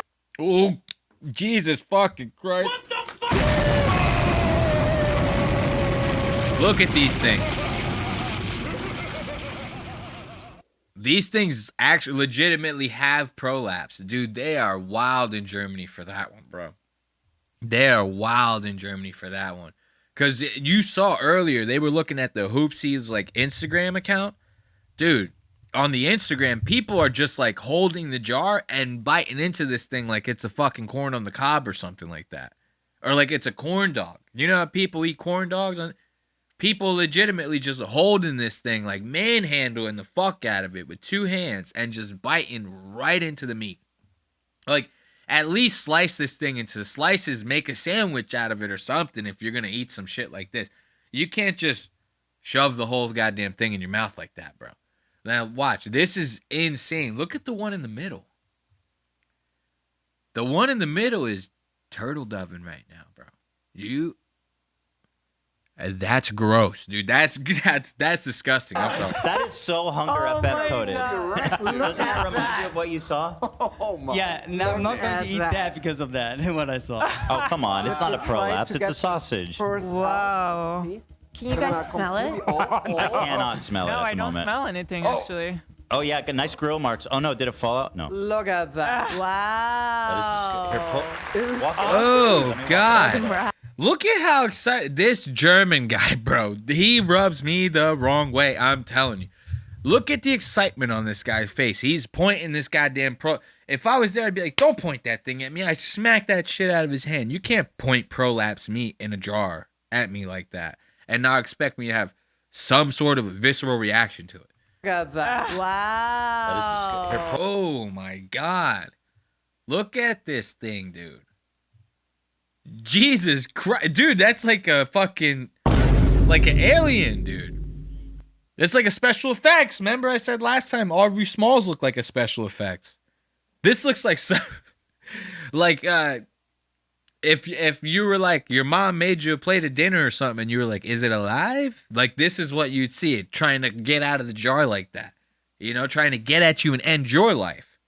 This is, I can't believe that they're actually thinking about eating this. And this German guy loves it. You cannot trust a guy that likes this shit like this. You can't. It's too gross. Because I look at it like, if he's willing to eat that, what else is he willing to eat? Like, you catch this guy in the black market, I bet you he'll be eating, like, people's thighs and asses and shit like that. You know, you can't trust people like this. What is it? That's the kind of shit. Like, anytime you see someone, they go, well, if they were willing to do that in front of you, imagine what they would do behind your back. It's the same concept. If you're willing to eat this, what else are you willing to do that's gross?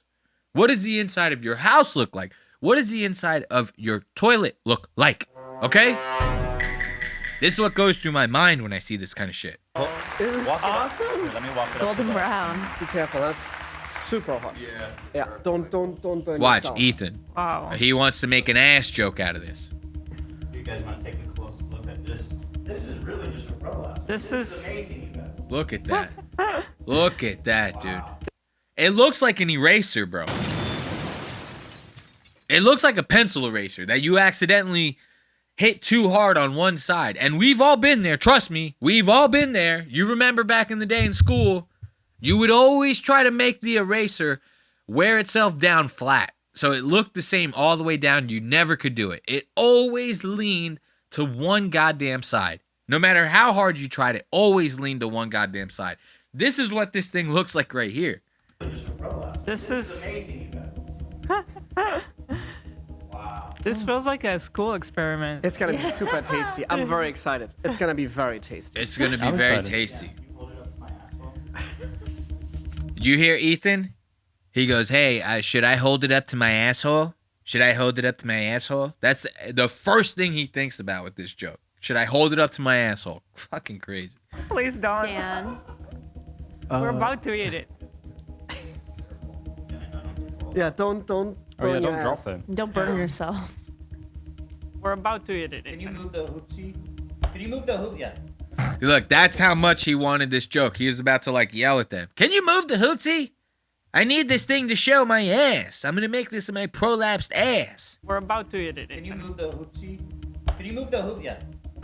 So something like that. He's gonna drop it. I don't want it to. Yeah. It's very hot. Yeah, like this. Yeah. Yeah. Yeah. But maybe Oh. maybe you should. That's what. What do you mean? Though? This guy's a professional comedian. Do you know that? Let's give it up for Ethan, bro. Let's give it up for Ethan. Now watch. They're about to eat this goddamn thing. Look at the fucking... Jesus. Look at the slices, bro. It looks like fruitcake. Wait, what's going on here? No, we're not taking screenshots right now. Calm down. It looks like fruitcake, bro. Like, you know how fruitcake, it has all the different, like, chunks of stuff inside of it and all the different colors and shit? It's got, like, nuts and cranberries and weird stuff in there. This looks exactly like fruitcake. This one, of course, we fucked up the time code. Let's get that time code back, baby. Let's get that time code back, baby. Let's go to this second one. Look at this. Watch. This second one looks like they just cut up like a giant-ass brick of bologna, bro. Again, fucking crazy looking, dude. Let's watch them actually eat this nonsense. Okay, what's Leberkäse? It's the name of the This sausage. is this is what it's actually called, Leberkäse, but it has nothing to do with liver or cheese. Oh, gotcha. Okay, so that's I'll try the spicy that's one the because I'm spicy hoping the one. spices killed whatever That's the vegan one here. alien life is Going in that. for the vegan one. Oh, it's dripping. Dude, wait until you see Ethan get a whiff of this shit, bro.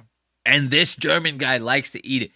If Ethan Klein is complaining about the food, there's a problem. And this guy will eat anything. I'd be a pedophile for 20 million. I'm telling you, he will eat anything. So if he's sitting here bitching about the smell of the food, Houston, we have a problem. Hey. Whoa, Hila likes it. Hila's in for the vegan. Why is it, dude? There's a specific smell there that is so fucked. Dude, the German guy's like, I don't even know what you're talking about. This guy's like, what do you mean? He's like, I've been eating this shit since I was a boy, dude. What? And of course, Hila likes it. Hila's fucking weird ass with their accent. It's not that bad. It's really not that bad. You eat it. All you have to do, well, you see, Hila can eat it. The reason Hila can eat it is because her sinuses have been clogged for the past 25 years. She talks like she's been holding her goddamn nose. That's the only, she can't smell anything, dude, the way she talks. She goes, well, I haven't smelled anything in like 35 years, so maybe I don't taste it because of that. It don't taste that bad, you know? It's okay. She don't taste it because she can't smell. Okay? Her sinuses are clogged. Why is it, dude? There's a specific smell there that is so fucked. Then try the vegan one, because that one doesn't. The vegan is pretty awesome. Like, I'm Where's surprised. the vegan one? I'm really surprised how one? good this one. No, this The one. vegan one is made out of beans, right? Peas. Beans, yeah. Oh. Beets? Peas. Oh, peas. Yeah. You try? That one actually smells the best. I'm gonna try the vegan one. I can feel it on a cold day. Oh, you guys are Holy shit. tripping balls. The spicy one is spicy. Wow. That is fucking That's the vegan rank. one. Holy shit. That is rank. That is a problem, bro. If Ethan is not eating the food, that's a fucking problem. Like this is like when you see like you put margarine. You know margarine or whatever? It's like the fake butter bullshit. Did you know that if you put that shit on a sidewalk and like it just starts melting on the ground, ants won't even eat it? Did you know that? You could take a stick of butter and a stick of margarine and put it both on the ground. The ants will tear the butter apart, bro. They will not even touch the margarine. So this is kind of like what I'm seeing here. If Ethan will not touch this food, there's something wrong with this food. Because like I said, this guy will eat anything, okay? So if he won't eat this, and you saw the way he talked about it, he got so almost like angry. He's like, there's a specific smell about this that is so fucked. He's like getting pissed off about it. He's like, so this is crazy to me. Spicy one is spicy. Wow. That is fucking That's the vegan rank. one. Holy shit. But the I'm spicy gonna one, be try the careful. spicy one. It's really spicy. Good. Hopefully Surprisingly spicy because we Germans on a regular basis really don't eat so much spice. What? Look at that. Oh my god. Disturbing about the flavor of that. What an exaggeration. No, I swear to God. Try it. Ethan, get it together. Something so fucked in that. It's like, I feel like it's formaldehyde or something like unnatural. It's so bad. I'm dead serious. I want to see Ian try it. No, you try it. Now watch, let's skip ahead a little bit. Gila tries the spicy one. They don't realize this spicy fucking, what was it called? Hoopsie Poopsie? Dude, it's spicy as shit. Like, it's so goddamn spicy. Gila's like, it won't leave my mouth. The spicy is too much. Not that bad, but this... That looks like an entire organ, the way that Martin cut it up. Yeah, I have a problem with the smell of this one. Eat it. Okay. You could spit it out. I think it's tasty. There's something there. There's one specific smell or flavor that is so fucked up. I need something to... Is Lena here? I need help. Is Lena Wash it here? off with beer. Beer. Come on, we're German today. The beer will moisturize it. Come on, let's get to the spicy, bro. I'm telling you, Gila starts bitching about that spicy, bro. Shit made me laugh. Cuisine, that is spicy. That's really spicy. Whoa. Oh, you hear her? But the vegan one is very... Yeah. For Listen, German listen. cuisine, that is spicy. That's really spicy. That's really spicy. But the vegan one is very good. Did you guys try this shit? Did you try it? I'm trying it right now. It won't go away. It won't go. Okay, I'll try it. It won't go away, dude. Heela's in the background, fucking dying, dude. Listen to this. I have to be careful with alcohol. Like I hit what little I drank, I started to feel it already. Oh, That is got some sparkling spicy. water or something. The That's really spice, spicy, like, huh? It creeps on you in the Unusually end. spicy Yeah. for German. It creeps on you. That is spicy. It creeps on you like crazy. And it doesn't go away. The spice is so spicy. Cuisine, that is spicy. That's really spicy. Whoa. That's really spicy. You heard her? She's like sweating now. She's like, that's really spicy. She's like breathing heavy and she's like, oh my God, it's so spicy. I don't know what to do with myself. She's like dying over here off of this goddamn fucking shit right here. But the vegan one is very good. Did you guys try this shit? Did you try it? I'm trying it right now. It won't go away. Be international. It won't go away. It won't go away. Dude, give it up. Give it up for the hoopsie and the poopsie, if you know what I'm saying, you know? Let's have another smoke break, dude, and then we'll get into this fucking what do we got next on the docket? Oh, we can't do the opening song for calm it down, bro. There we go. All right, who do we have next on the docket before we get into this smoke break? Oh, we got Cam Patterson getting a new grill on Kill Tony. Let's have a couple more hits and then we'll check out that new grill.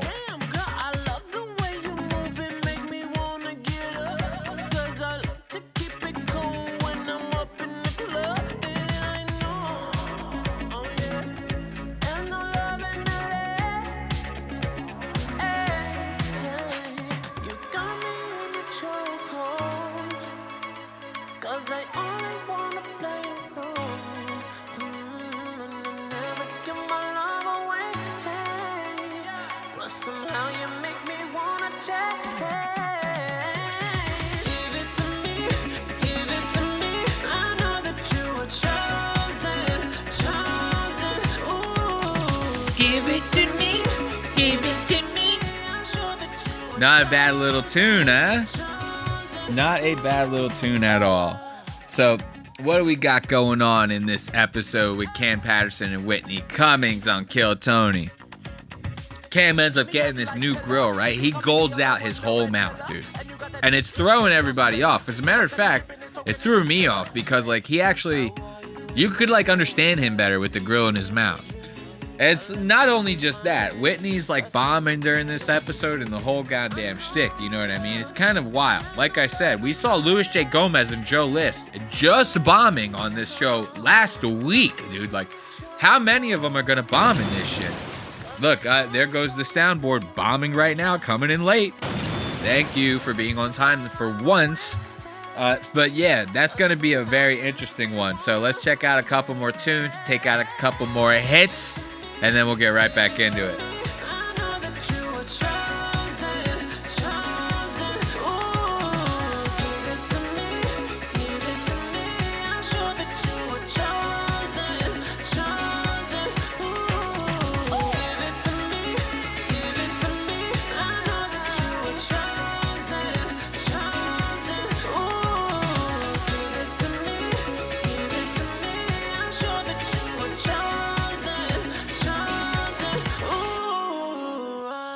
Oh, yeah, baby.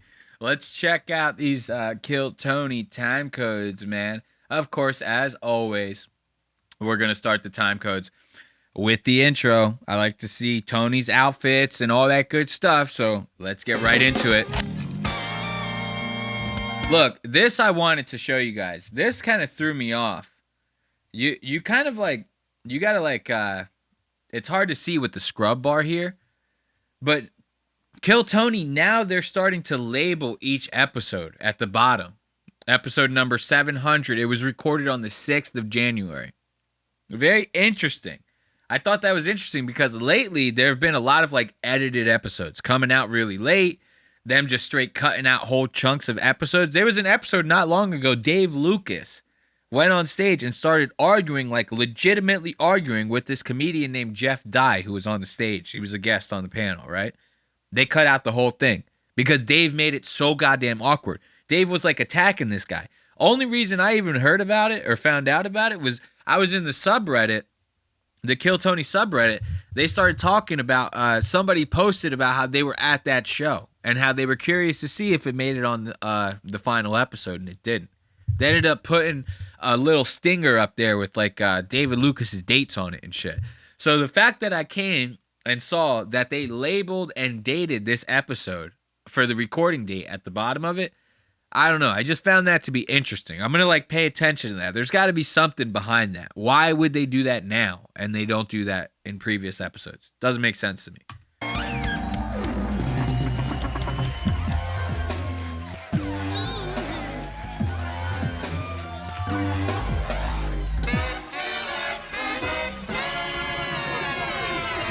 Hey, this is Redman coming to you live from the Comedy Mothership here in Austin, Texas. For a brand new episode of Kill Tony, get up for Tony Hinchcliffe! Oh, the gayest belt buckle you've ever seen. Can't wait to get a little bit of a close-up on that one. And of course, more scuba gear.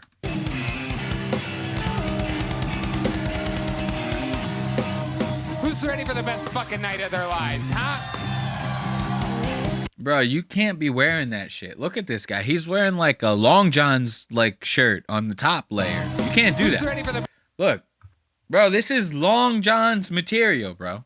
I can see the rivets in it and shit, bro. This is, you're supposed to wear this as the underlayer. Okay? Every time. This guy, he's always wearing some shit like the complete wrong way. Last week, he was wearing like a jogger's jacket. Had it zipped all the way up to the top. It's 87 degrees in that goddamn room right now. best fucking night of their lives, huh?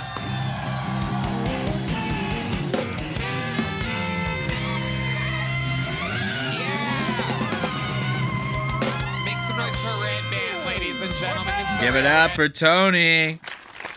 Of course, give it up for Tony. So let's check out Cam Patterson and Whitney Cummings' intro, and then we get a look at Cam's new teeth. week. I booked two of the funniest comedians on this show this week. Absolutely no different. Ladies and gentlemen, two of the best guests in the history of the show.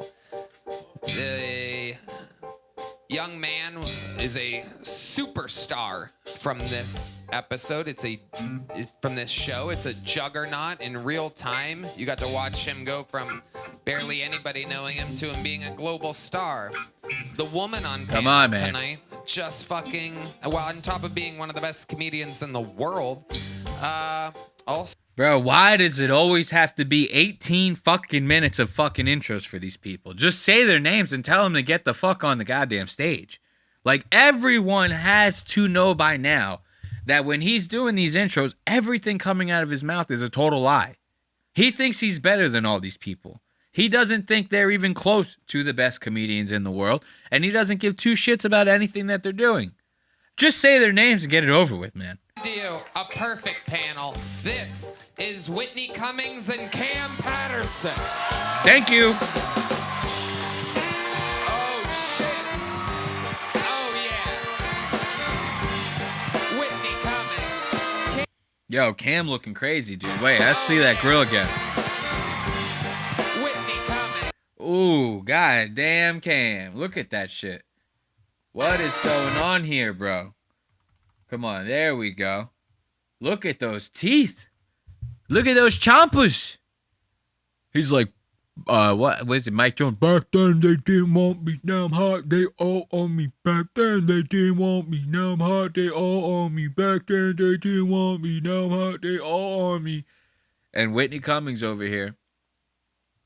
Watch, it's funny. Later, she's actually gonna be like, I slept with a black guy in the middle of the fuck.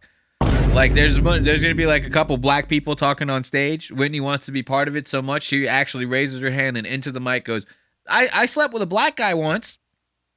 Cricket. Cricket. Cam Patterson in the flesh. The great Whitney. We're back.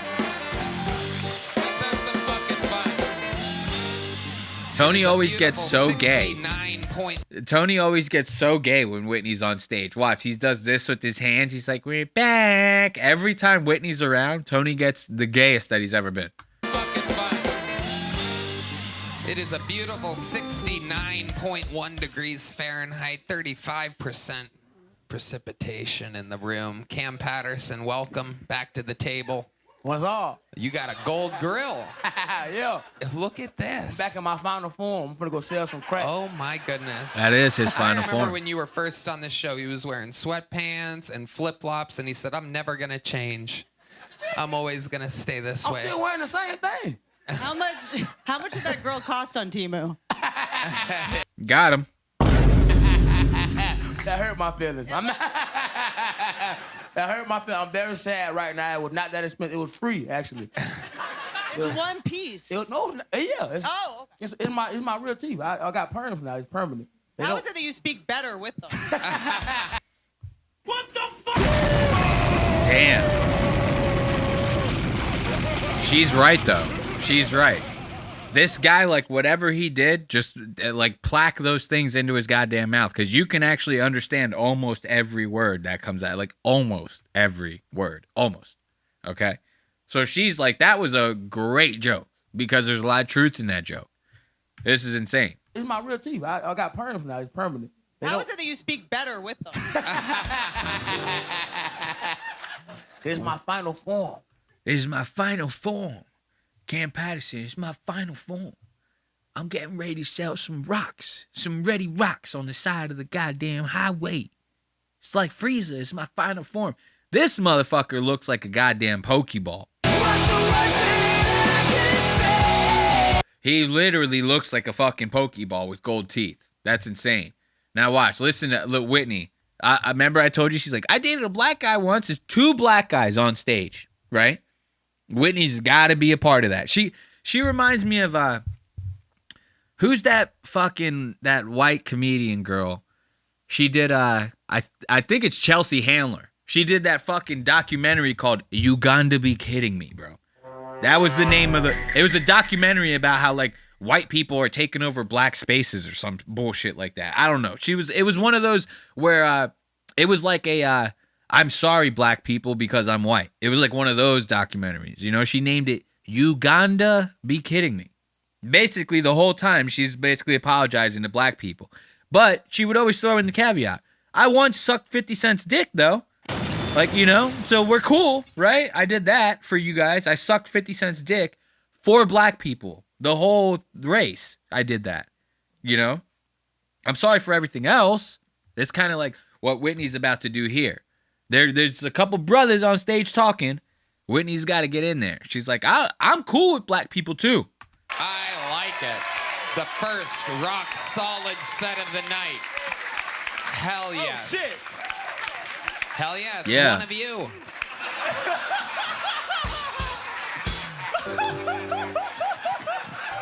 Fuck yeah. Very excited. Absolutely. Hell yeah. Absolutely. I dated a black guy. Yeah, Whitney. She about to get a high five from Cam Patterson. Cam Patterson's like, I think I might be able to lay some pipe in that girl real good. It's a real good later. I'm gonna lay some pipe in that bitch. Hell yeah. High five to that. There's a couple brothers being brothers, right? And you kind of can't take that moment away from them. You know what I mean? You ain't never going to be one of them. So you can't get in on this. No matter how hard you try, Whitney. I'm sorry. You can't. You can suck both their dicks until they actually turn white. It's never going to make you a part of what they're doing right now. You know? This is 2 brothers being brothers trying to make it in this goddamn world. And you're going to try to take this moment away from them all because you, like, sat on a black guy's lap once? Okay, cool. Absolutely. Hell yeah. Absolutely. I dated a black guy. Hell yeah. Hell yeah. Yeah. Lock this bitch up. She's even looking in the back. Look. She's looking over at D Madness for confirmation. That motherfucker can't even see, bro. He has no idea you're staring at him right now. He has a zero idea that you are actually trying to get confirmation from him, okay? So stop looking back there. There's nothing going on, okay? You can't do it. So now watch. Cam had this grill in the whole time. You heard him say earlier that they were permanents, right? They weren't. He was fucking around, okay? He ends up taking these out, right? And Whitney gets like shell shocked. She's like, wait, what the fuck happened? He throws these white folk for a goddamn loop. Because a couple crackers like Whitney and Tony Hinchcliffe, they don't know shit about grills. They don't know that you can take them out. You know, they see a pair of grills in black dudes' mouths, they go, those are forever. Like, they're like, wow, these guys are wild for doing that. I couldn't do that to my teeth. I might have to get a job later. You know? They don't realize that these things are just like fitted. You know, you take them in, you take them out. It's not that serious, you know? And Cam knows that. Cam's like, goes in there, he goes, I could fool all these white folk. I could tell them they're permanent because they're that stupid. They'll believe that a brother would do something as dumb as this, you know? And watch this. It sends them for a tailspin. They go, whoa, what's going on here? Cam Patterson, what do you think about this guy? So we're just gonna skip the set, nigga? Go right ahead. If you want to cover, you could talk about it if you want. He ended with cotton picking minute. Oh shit! What is that? I've never heard of that before. And it's funny, but as a young black man in America, I gotta sit here and go like this while he doing it. But I liked it. It was very funny. Like I can control what these fucking people are gonna say. No, I liked it. I thought it was fun, but as a young black man, I had to be like this dude. Have you ever heard of a cotton picking minute before? Tony, no, nigga, what the fuck? You heard of this, John? So this guy, I don't even remember what his set was about, but I guess he ended it by saying cotton picking minute. That is such an old phrase. I hate when these people do this. I truly feel like they're doing this as like a bit to like make it more interesting for the podcast. Why can you just not move on to the next thing? Everyone knows what cotton picking minute is. We've heard it 1,001 times. Everyone has. You know? People just don't still say it now. But I mean, they were saying that shit in like Looney Tunes cartoons back in the day, bro. So everyone on this stage right here, they know what a cotton picking minute is. If they say they don't, they're either idiots or they're lying. What, Tony Hinchcliffe grew up in like a room that was like locked 24/7? He was like not exposed to the outside world? Did you know this idiot didn't even know that the bean in Chicago existed? You know the silver bean that like reflects? Photographers have been taking pictures in front of it since its existence, you know? Tony's in Chicago, I don't know, 10 times a year. This guy had no idea the bean even existed. He is like that self-absorbed that he doesn't even realize what's happening in the world around him. So he hears a phrase like cotton picking minute. And he goes, I've never heard that in my life. Yeah. And then everyone on there wants to suck his ass on stage and go, yeah, we've never heard of it either, as if it's going to make the podcast better. Just shut the fuck up and move on with the next part. Okay, John has heard of. What do you think a cotton picking minute is, John? I don't know, but every time I hear it, you have to wait. So it's like you have to wait for some shit. Like, what do you mean? Wait a cotton picking minute. Oh, now wait just a cotton picking minute. See, now even the black dude on stage, he doesn't want to seem like a stereotype. Now he's like, oh, well, if I say it, they're going to be like, oh, there goes D-Matt. John D's, the blackest guy in Austin, Texas.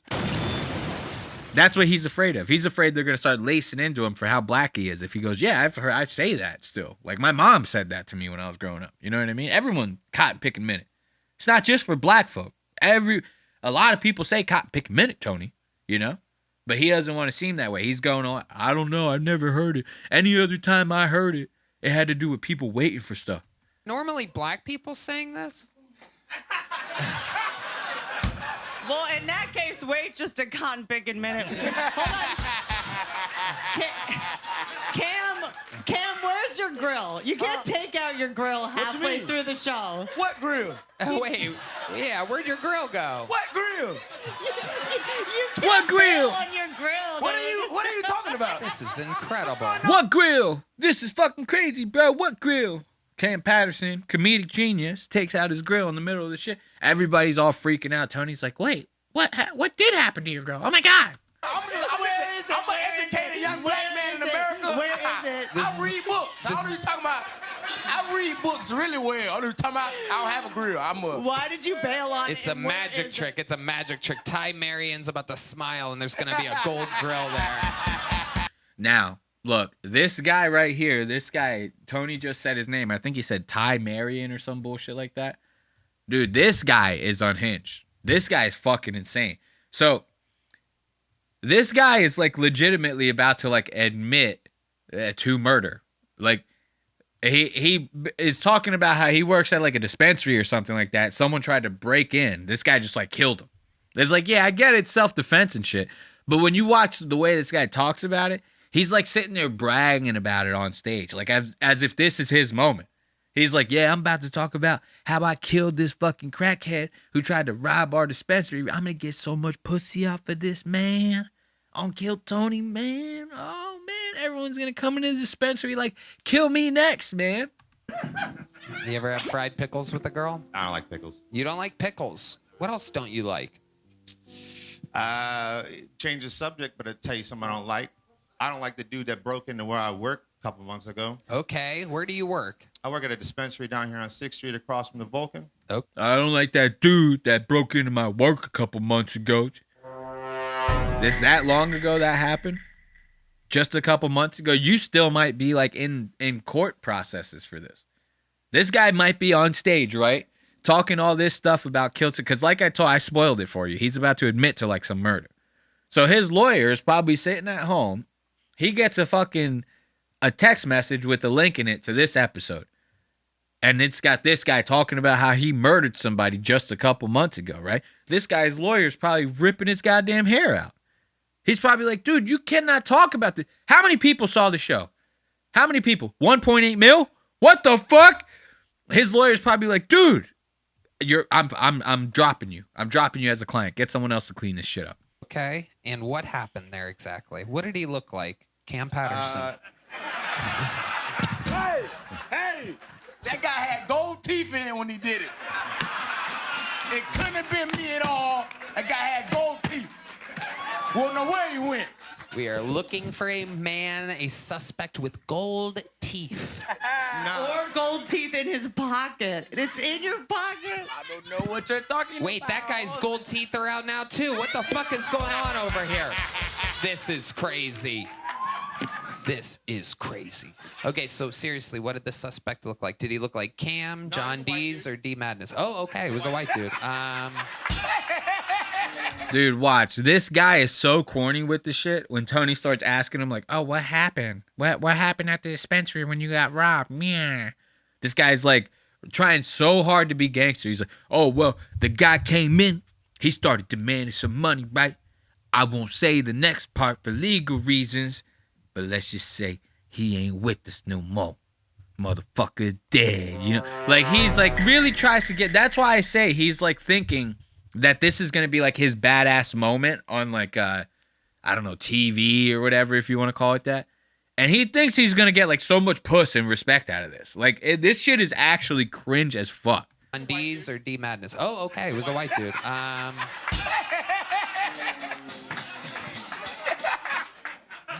It was a white dude. Can you describe the white dude? He could be here. Let's find him. No, he ain't here. He ain't no longer with us. Oh, really? What happened to him? Welcome to Texas. Oh. What? Welcome to Texas. Have you ever heard a gayer catchphrase in your... What is this, a fucking Sylvester Stallone movie? And you're going to say some stupid one-liner shit like that? This guy's like, let's just say he ain't with us no more. Tony's like, well, what do you mean by that? He's like, hasta la vista, baby. Like, what are you doing? This is like the corniest shit. No longer with us. Wait, hold up. Let's go back. Let's just...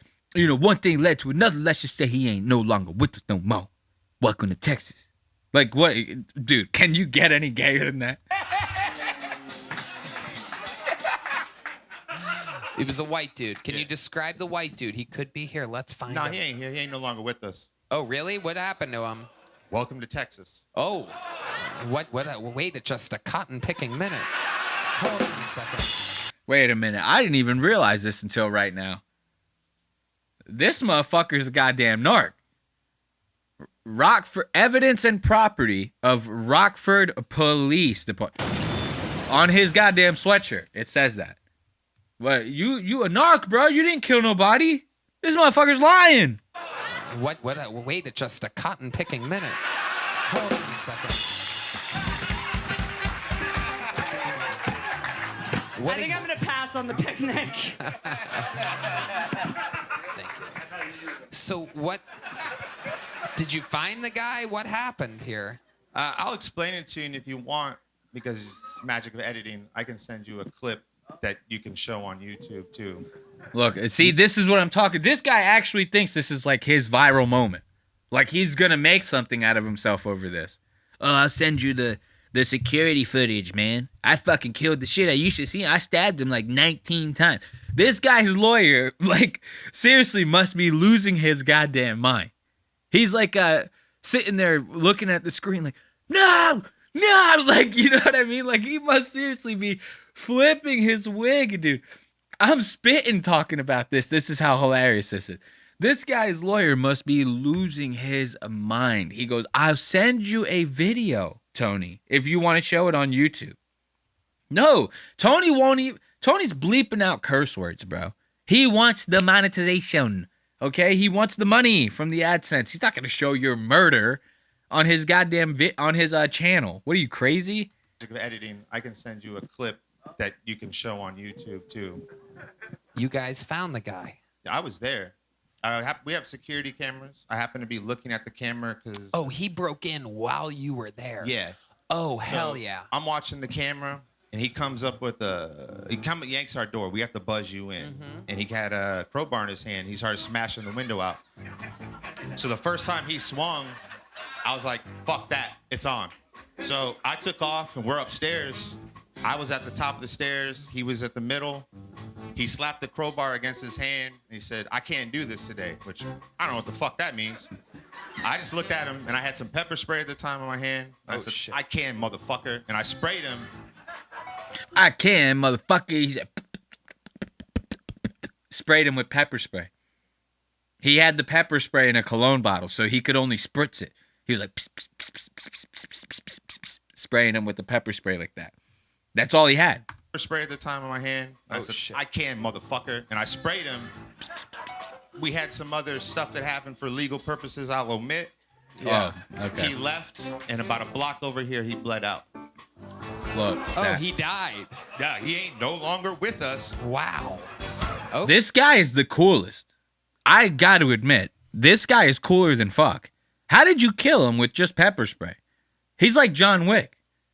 Watch, later Tony's going to look at that fucking, the footage that he gives him, and you're going to find out this guy killed the dude with like a rubber eraser or some shit like that. This guy's like, I told you he's no longer with us, Tony. I'm a fucking straight murderer. Let's give it up. Hey, come on. Okay, the soundboard, we're probably going to get like 10,000 claps right now and applauses. Okay, let's give it up. Just me. See how lame it is with just me? Let's give it up for Tony Hinchcliffe and this murderer guy. You know what I mean? This is great shit right here. You got to admit. So I'm going to take a little bit of a bathroom break and put some music on for you guys. We're going to do this unedited, okay? I'm going to turn this music up because your boy has got to piss his goddamn brains out. I will be right back. Stay with me here on Lost Ox Media. We got Joe Rogan and the Protect Our Parks boys coming up next.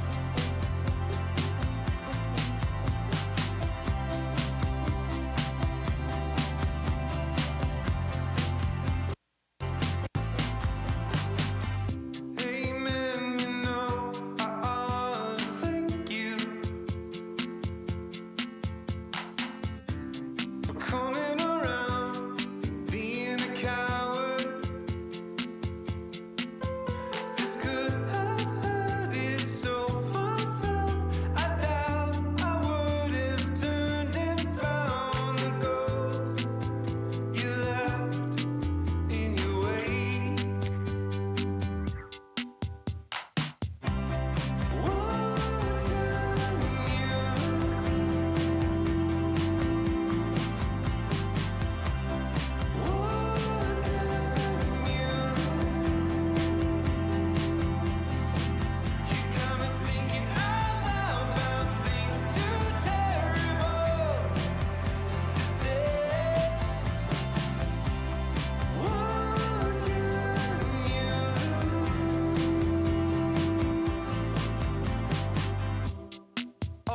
this town, the options froze me.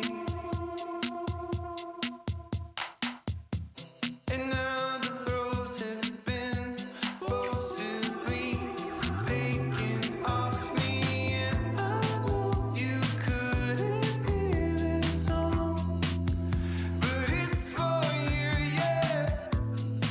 You got me singing this through the pain. We'll be coming back soon.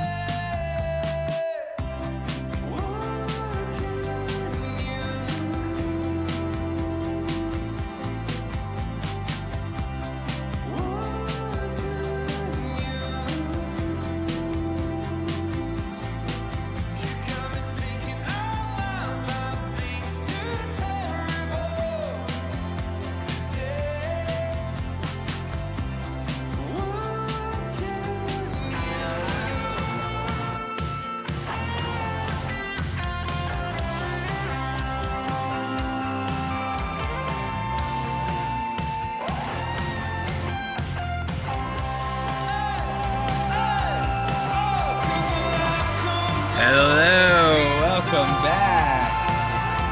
Welcome back, everyone. Sorry, I had to take a little tinkle, bro. And I try not to edit these things, so if I gotta use the bathroom just like Ethan Klein, you guys gotta be a part of that, okay? Sorry to do it to you, okay? So we're gonna be getting into this Protect Our Parks business, right? This is gonna be a good one. Wait until you see this. We got it all. We got the boys acting a fool. We got Mark Norman talking about getting sick off of eating that ice. You know what I mean? We got the whole nine with the boys, the Protect Our Parks boys. So let's turn down this music so that we could just jump into the goddamn intro, man. It's a good old Joe Rogan intro. Never fails to deliver. Oop, my bad. Gotta hit play. Joe Rogan Podcast, check it out. The Joe Rogan Experience. Train by day, Joe Rogan Podcast by night, all day. Jump. Hey, Mazel tov. Hey, Speaking of queef mazel it up. tov, all I've been doing is sending Ari, my algorithm is flooded with Jewish stuff. I know. My algorithm is flooded with like Jew rules. It's just rules from like low-level influencers in the Hasidic community. It's crazy what you've like. I get so many of them every day, so I send them to him. What are the rules? Oh, it's all like, are you allowed when your frying pan, when you use your frying pan for eggs, are you allowed to use it for me? Say you go on vacation and your pot isn't kosher. What can you do on the Sabbath? Are they You gotta cooking take it? it to the ocean, They're throw it in the hilarious. ocean. See, what is Joe doing right here? You know, because this is, you know, lately online, there's been a lot of anti-Semitism online. You hear Ethan Klein bitching about it like every goddamn week, okay? A lot of anti-Semitism online. This guy is sitting here going, well, what do you do on the Sabbath when you got no salt and you got to throw the pots into the ocean? What do you do? It's just, and he's like doing this Jewish thing, right? You know, lately Joe's been like hating on trans people. He's been hating on like the left, you know what I mean? All these left liberal pussies, you know what I mean? Is he starting to do this like Jew thing too? Like, is Joe about to start using his platform as like this giant megaphone to finally give Ethan Klein what he wants and put some legitimacy behind these anti-Semitic claims? Or is this all a joke? Who knows? Only Joe. Only Joe knows the answer to this. They're throwing the fucking pots in the ocean tool to pot. make it kosher. Yeah. And you have to let go of it. You have to let go of it. They have a rule. You have to drop it in the water and let go of Are it. they following these rules? Oh yeah, those people are. And it's also funny, like you click on the link he sends you, and the first thing you hear is, watch, Joe's going to get stuck in that. Look, he's right here. Joe's going through it because he's going to get stuck in that Jew like accent, his impression. You know what I mean? He's going to start trying to make fun of liberals. He's going to go right back into Jew. You know what I mean? Fires out with the weather. Get some rain over there. Yeah, they don't really control the weather, obviously. Obviously not. Otherwise, hurricanes wouldn't hit Florida. Ah, good point. They barely get their pots kosher. Very good No, point. they make them hit Florida so they get their wills. Yeah, Tell the old people. it's hilarious that some people are saying climate change. This is climate change. This is no, this is fucking art. Look, now he went into Ed Norton. You ever see Sausage Party? Ed Norton plays the bagel, and the bagel is a Jew. He's doing the Ed Norton from Sausage Party. Ed Norton's like, oh my God, I didn't know that there was other bagels with like seasoning on them and stuff. Oh, this is crazy. And Joe's like, he got stuck in that Jew impression. You remember I told you about this. I told you about this Jew impression that's taken over his body now.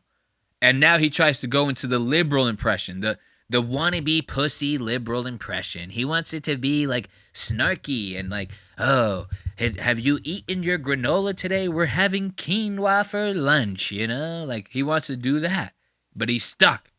He did like the, you know, when your parents go, don't make that face for too long, it'll get stuck like that. That's what's happening to Joe. Hurricanes wouldn't hit Florida. Good point. They barely get their pots kosher. Yeah. No, they make them hit Florida so they get their wills. Yeah, Tell the old people. It's hilarious that some people are saying climate change. This is climate change. This is no, this is fucking arson. That wasn't a Jew. That wasn't a Jew. That was a whiny liberal. This is climate change. Borderline Jew. Bro, it didn't sound like that before. It didn't sound like that before. Look at him try to weasel his way out of this. He goes, no, that wasn't Jew. That was liberal. I would never Jew. I would never Jew you. It's hilarious that some people are saying climate change. This is climate change. This is no, this is fucking arson. That wasn't a Jew. That wasn't a Jew. That was a whiny liberal. This is climate change.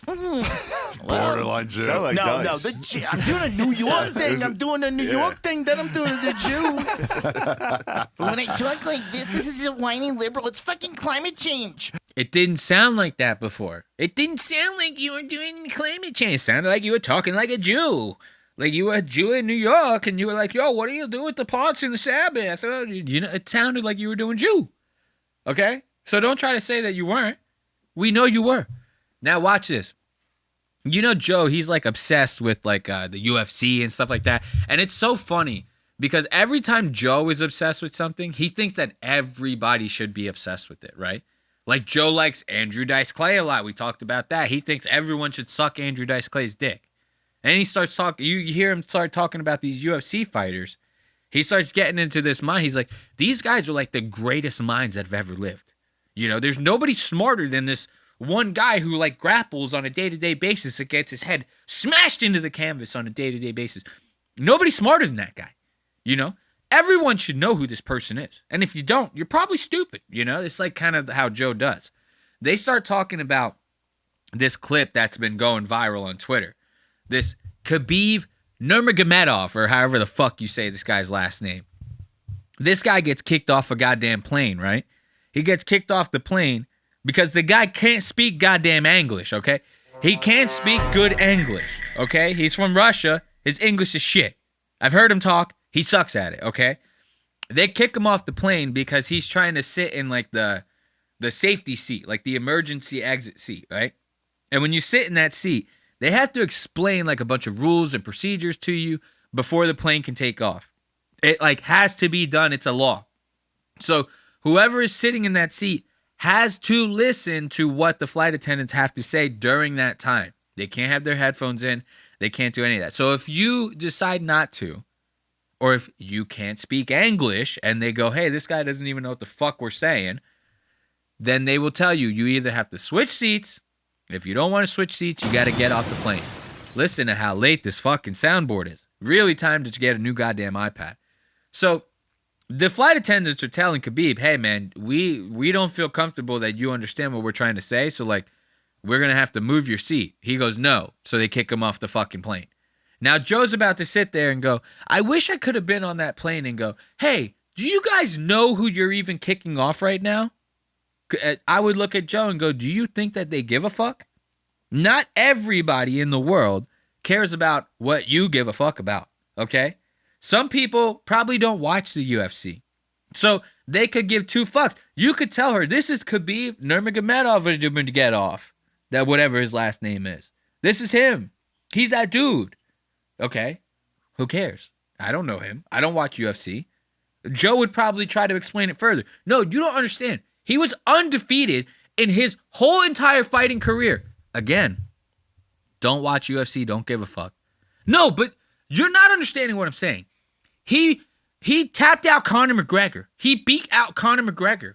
The undefeated, the most number one welterweight. Okay, again, bro. Don't give a fuck. This guy's got to get the fuck off the plane. We don't give two shits about how many guys he's KO'd, okay, dude? That's not what we're here for. He needs to speak English or he needs to get off the fucking plane. Wake up! No, it's arson, you fucking idiots. I think it's Mr. Beast. He's setting up a new video. Oh, wait, I'm sorry. I'm so used to the time code thing, I forgot. Spotify, I actually have to, like, move to the next time code. So the next time code's 17 minutes this shit happens. Listen to these assholes talk about it. Those are the goat talk is between those two. It's weird when these super mercenary killers just can't win. He's like, I gotta just get off the plane. I can't beat you up. Yeah, some lady can The like rules has in your control over country. him. Meanwhile, he can beat up everybody on the planet. It's really crazy when you watch it. Removed You from could- the whole plane. Yeah, you Wow. can play it if you want. Wouldn't he just switch seats with somebody? Damn. She's saying they're not comfortable. What? It is fair. Yes, it is. He should have just started swinging. You know? Too bad she's not trans. I understand that, but it's See, the funny thing is, like, they have the volume low in the video. I watch the video. If you watch it, they go like, "Hey, man, we're like concerned about your English." He goes, "No, I speak English good. No, very good. I speak it. You know, I am not speaking English good. You know, like he's sitting there arguing with them in the most broken English you could possibly imagine. He's like, I'm UFC fighter. I tap Conor McGregor. I make tap Conor McGregor. I make tap. Okay."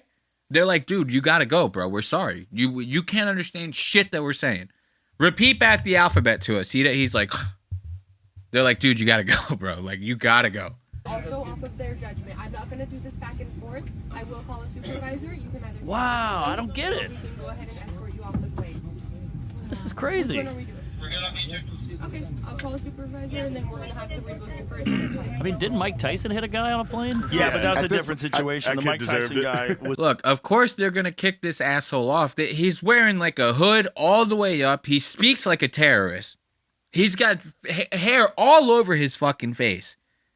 Like after 9/11, you cannot get on a plane looking like that, okay? I'm sorry, you can't. So of course they're gonna get weary of you, and then when you don't speak English, now you're just giving them an excuse, okay? They've been waiting to kick your ass off this fucking plane. So if you think they're gonna bend now, you're sadly mistaken, my friend. Now listen to Joe. I wish I was there so I could explain to them, like, do you know who this is? Do you think they give a fuck?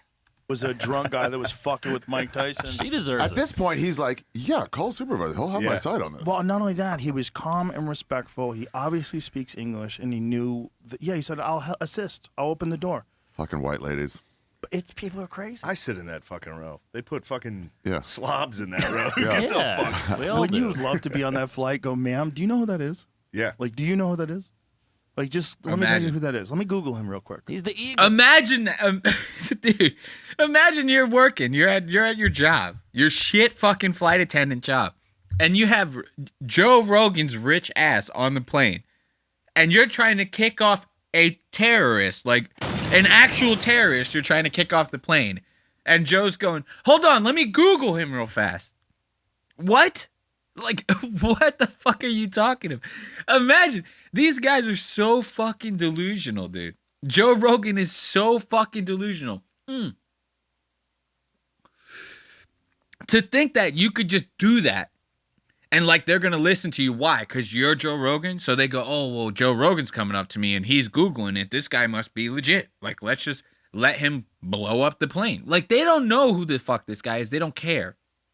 You Google him, it ain't going to change what the fuck they're talking about. That's how crazy and delusional Joe is. And oddly enough, this delusion, this crazy ass delusion is going to play into the next time code. This is going to be rich. Wait until I show you this.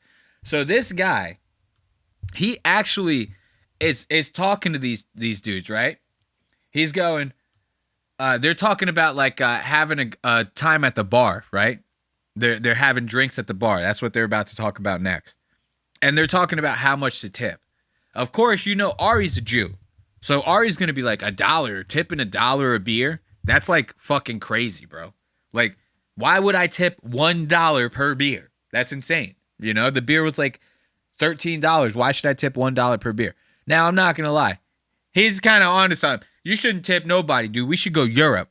We should go Dutch on the fucking tipping, bro. Take it away from everybody. Make the employer pay for the goddamn salary. Why does the customer have to do it? That's for a different video. So Ari, of course, being the Jew he is, he goes, $1's too much to tip for a beer. And Shane and Mark, they're like, I don't know, $1's not that bad. $2 is too much to tip for a beer. Mind you, these guys are millionaires, right? So now Joe's going to come out of fucking left field, right? Like straight out of left field and go, what are you cheap bastards tipping $1 or $2 a beer for? Joe's like, I go in there, I tip $100 per beer. I tip. Okay? 100 per beer. I have 13 beers in a night. That bartender's getting 1,300 fucking clams out of me. No questions asked. Now, you stupid assholes are millionaires. You're trying to tell me you tip less than $100 per beer? This actually is going to come out of Joe's mouth. This is insane to think like this is how delusional he is. This is how delusional he is. Listen to this, dude. Dalmatian. Cute little dog. It's named Dice. It's a good That's dog. fun. It is a good dog. I feel bad making fun of a guy's dog. His dog's named Dice? Yeah. That's cute. And it's a Dalmatian, so it Yeah. looks like a dice. And Dice Clay. Yeah. Oh, I didn't even catch it. Yeah. You've tried that with me too. Your dogs. Your dog. We're a little behind. I have to scrub the scrub bar to like get to the actual time codes with Spotify. Spotify is the worst. You're always going to get clunky segments out of Spotify, so I'm going to apologize for every single time it happens from this point forward. Listen to this. $100 per beer, Joe's tipping. $100 per beer. And then he's looking at his friends as if they're cheap pieces of shit for not doing that. I get it, dude. You're millionaires. Like, pay up. But $100 per beer? That's crazy, dude. So get out of my fucking house. You can tell that guy's kid sucks. Yeah. That's true. You're like, your kid sucks. He goes, right? Yeah. What have you noticed? That's a weird thing about today. Like, there's a lot of 26-year-old dudes living with their parents. Yeah, you got that right. When did you guys leave? That's 25. 38. 23. I was 20. 18. 18. Out of the house. Out. Not talking about college. Gone. Okay. Yeah, 20. I was out of the house. I went- and they failed out wanted of me out of college. the house when I was 18. I went back after college for a year. Yeah, I mean, that's, Oh, no. That's hard. No, it was a good year. Really? Yeah, it was nice. just drinking with Phil every day. No, I was just reading and jacking off in the basement. It was great. Where is this time code at? Joe tips 100 per beer. Let's hear it. I was fighting right out of high school, so like I didn't want to go. He's a fucking bartender. That's crazy. There He's we Tom go. Cruise. Well played. Having cocktail.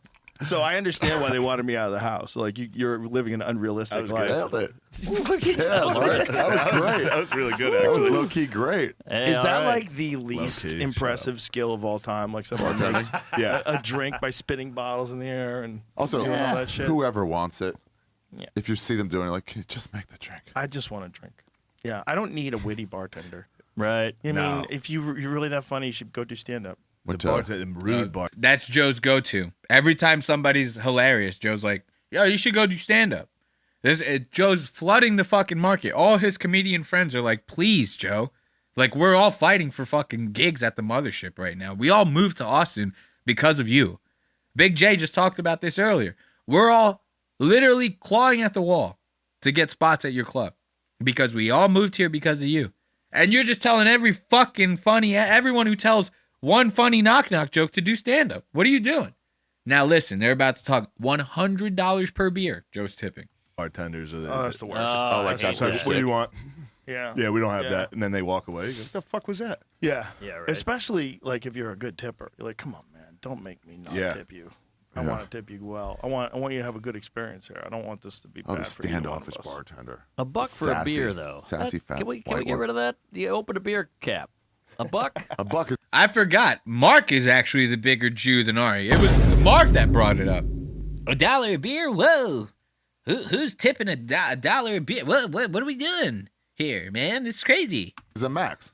$1 is too much. I know, but Listen, like if he's whipping me up a Mai Tai. You can't think. Look how happy he is with himself. Shut up, bro. You can't think that Dicks. anything you're doing in a bar is like paying for things in a store. Yes. You can't think of it that way. You're paying for this experience of being in public, and this dude, this is his job. It's not supposed to be reasonably priced. I'm okay with $1. See, now Joe kind of spit some facts there.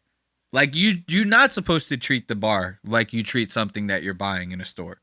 You know, you can't sit there and go like, oh, well, the guy, all he did was like bagged my food. So like in the grocery store, I'm not going to tip him. You know, it's not like that. You're there for the ambiance. All the shit Joe just said is true. So you pay up a little bit more. You pay a premium to do that, to hang out with people in a public space, possibly get laid. You know what I mean? Whether you're a guy or a girl, you might get something out of it that night. Come on, you got to pay up for that. Joe's not mistaken here. What he says next is absolutely insane. When it starts to be like a $12 beer, and it's like, no, you don't get $2 for this. I leave $100. It's a dump. Really? What? Yeah, I get a beer. I leave $100. Come on. You see the way he did that? I leave $100. He's sucking on that huge, huge brown cock. I got lit. Listen to him. Watch the way he does. I leave $100. Disgusting. Of being in public, and this dude, this is his job. It's not supposed to be reasonably priced. I'm okay with $1. When it starts to be like a $12 beer, and it's like, no, you don't get $2 for this. I leave $100. It's a dump. Really? What? Yeah, I get a beer. I leave $100. Come on. Yeah, I'm not kidding. I don't care. Damn. Give him money. Are you going to notice it, or is he going to notice it? Are you going to notice if you have $100? You're not going to notice. $100 from anyone in this room, it's like it doesn't exist. Oh, but $100 to a dude, That's crazy. He's fine. $100. $100 you don't know exists. You might know $1,000 exists. You might know $10,000 exists. But if you look at your bank account, it's 100 this way or 100 that way. It makes zero difference. Yeah, that's dude, that's insane, right? I mean, I get it, bro. They're rich. Like, fuck them. As a matter of fact, no, I'm on Joe's side with this. I probably shouldn't take the angle of going against the grain with the powerful JRE on this one, at least.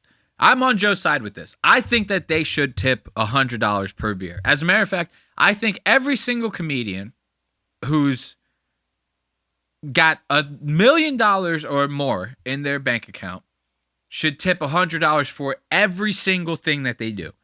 I think that if a comedian goes out and gets their gas pumped in New Jersey, you know, in the state of New Jersey, somebody pumps your gas for you. Tip them $100. You go to the grocery store, someone bags your tip them $100. You breathe. Throw $100 in a tip jar and light it on fire. I think that every comedian ever that's famous and rich should give it all away. As a matter of fact, Joe should give away every single fucking penny he has. I would like to see every single person at this table have actually $0, absolutely nothing in their bank accounts for just giving it all away. I think that'd be fucking awesome. Imagine that. Think of the headlines you'd see off of that. Joe Rogan's fucking poor. He's now he's a scrub like everybody else. Now he's just a 4'3" bald guy. You know? That's it. There's nothing special about him. He's not rich anymore. Nobody gives a fuck. Imagine how big of a swing there would be on every single person's opinion about Joe, opinion against Joe, if anyone disagrees with Joe. Imagine how big all those opinions would swing if Joe had $0 in his bank account. That would be awesome. I think that Joe should go out every single night and he should tip $100 for every single step that he takes. He should count the steps on his Apple Watch and tip $100 to all the people around him for every single step that he takes. That would be fucking awesome, right? I'd hang out with them if that was the case. For one time. We're in bars every night.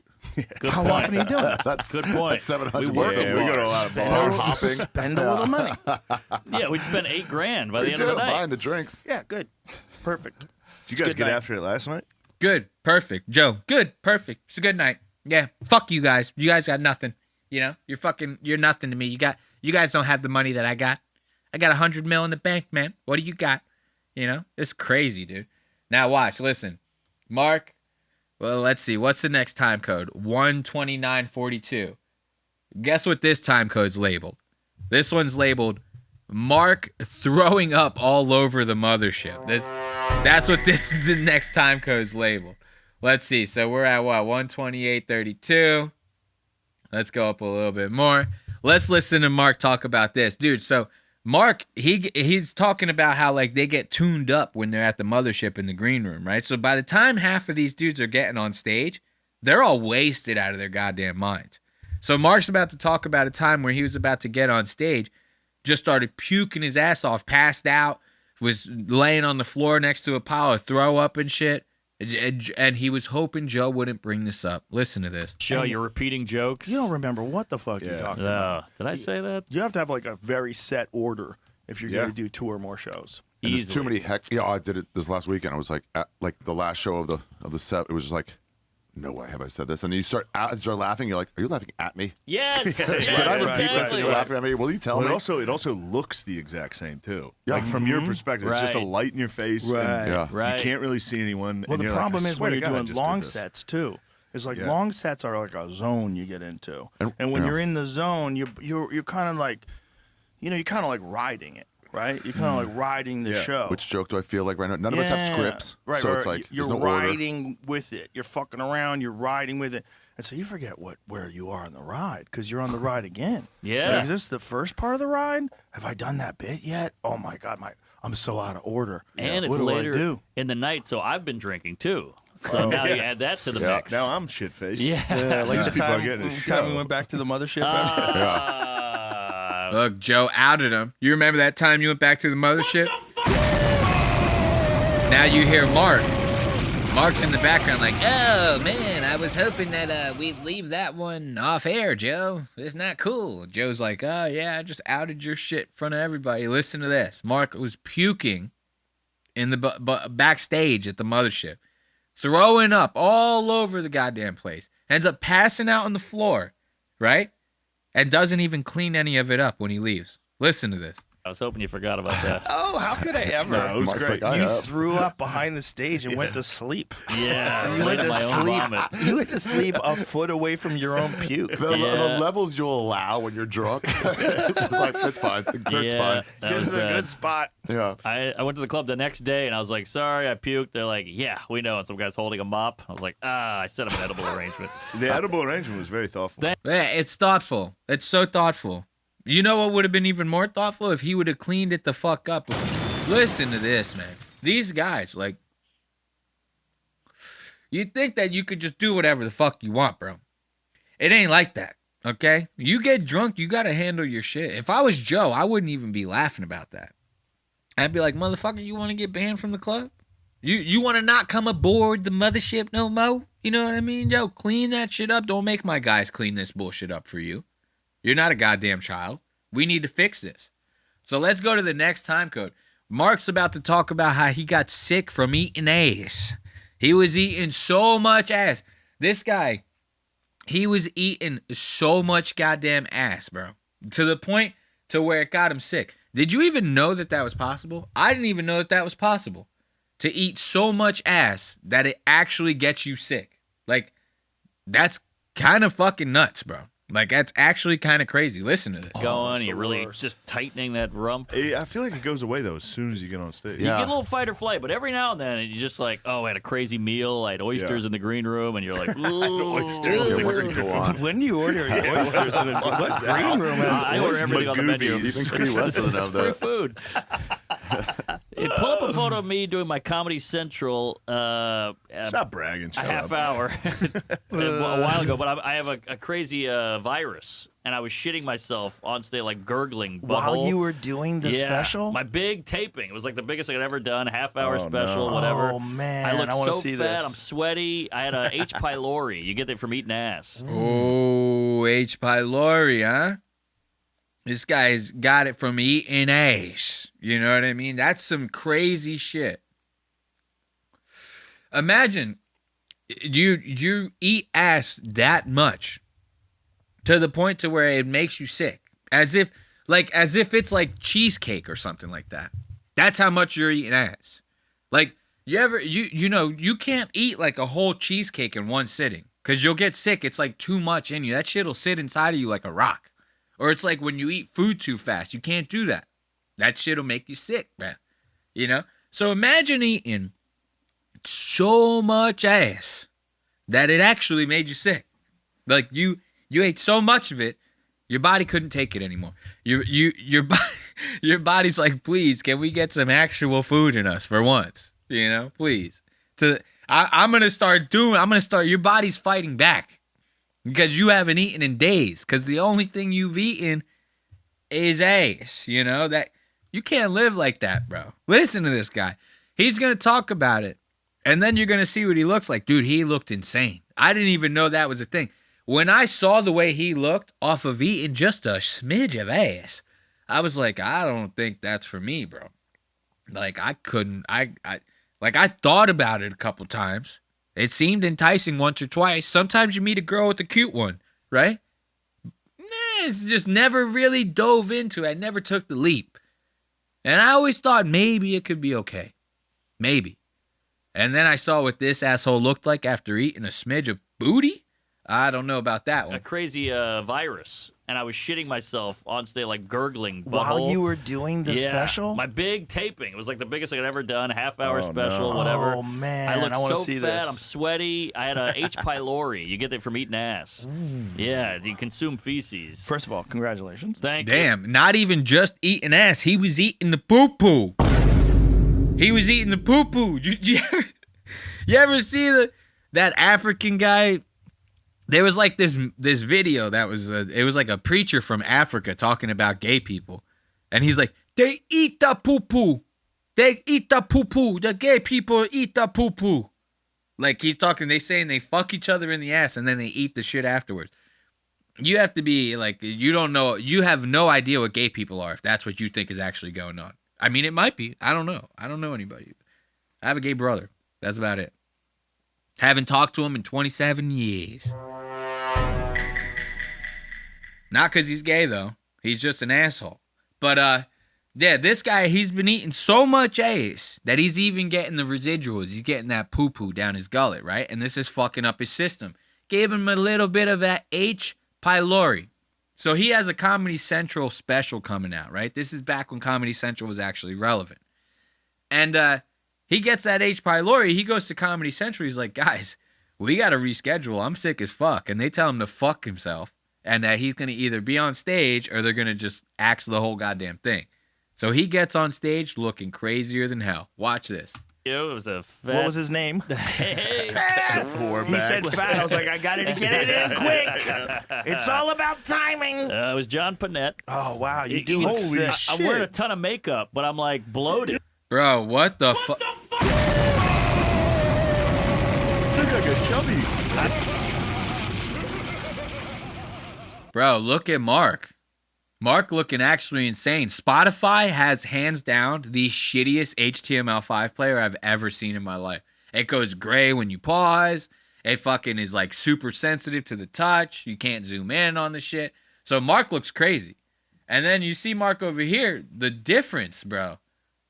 Like this motherfucker in this, he looks like Ralphie May. This guy is so goddamn fat. Sweating his ass off. I was the same weight I am now, but just that, I'm so fat and sick, You and I'm look trying like to a push little through. boy. Yeah. So were you sick days before as well? Yeah, but they're like, we're not changing it. This is when you got to do it. Wow. Look at the neck, everything. I mean, I look like Ralphie May. You actually look... He's getting ready to shit his pants there on stage, dude. Guy's like really gonna lose it there. Cute. You look like Good I want little to pinch your cutie. cheeks. Cherubic. You look, Look yeah, like a little cherubic. cutie. That's the word. Like I want to pinch your cheeks. Look at that. You gotta watch it, folks. I'm telling you, you have to watch it because, dude, if eating ass is gonna do that to you, I don't know about that one. If eating ass will do that, it'll turn you into that. It'll make you look like Mark Norman. Then count me out, dude. Count me out. I don't ever want to eat no goddamn ass if that shit's going to make you look like that. So let's see. What else we got? What are some other good time codes we got here? Oh, look. Mark Norman. Look, this is like a chock-filled Mark Norman episode. We got to give it up for Mark. He's really, I mean, aside from you guys, Mark is the real star here. Like, something's burning. He's making an ass out of himself. making an ass out of himself on the JRE, you know, getting an H pylori from eating a little bit of ass. That's some wild shit, you know? So now in this next time code, he's going to talk about eating people's leftover food, right? And you think, like, when you hear me say that, you're thinking, like, oh, eating, like, people's leftovers in the fridge, right? Like, your roommate comes home, and he leaves, like, a little bit of Applebee's in the fridge, and you see that Applebee's, and you're like, that shit's looking real nice right now. I might be eating on those leftovers. That's not what I'm talking about. I'm talking about Mark is in a restaurant. He sees a waiter walking by with a tray of food that people have not finished, right? Mark's snatching wings, taco bites, jalapeno poppers off of it. If there's some cuts of steak off of that, Mark's eating that too. Mark is going crazy. He will eat people's leftovers in real time. Like, they're not even getting a chance to box the fucking things up yet. And this guy's rich. He's rich, okay? Like, Joe's like, dude, tip 100 a beer. Stop eating people's leftovers. You living like a homeless guy, bro. And you're a millionaire. You cannot do this. Still got it. It still counts. You only had like a half a second delay. It's like the 5-second rule where you drop food. Yeah. Oh, that 5-second rule really helps when you're hungry. I'm just thinking about all the ass that Norman's eating and think about how ridiculous it would be to not eat food off the ground.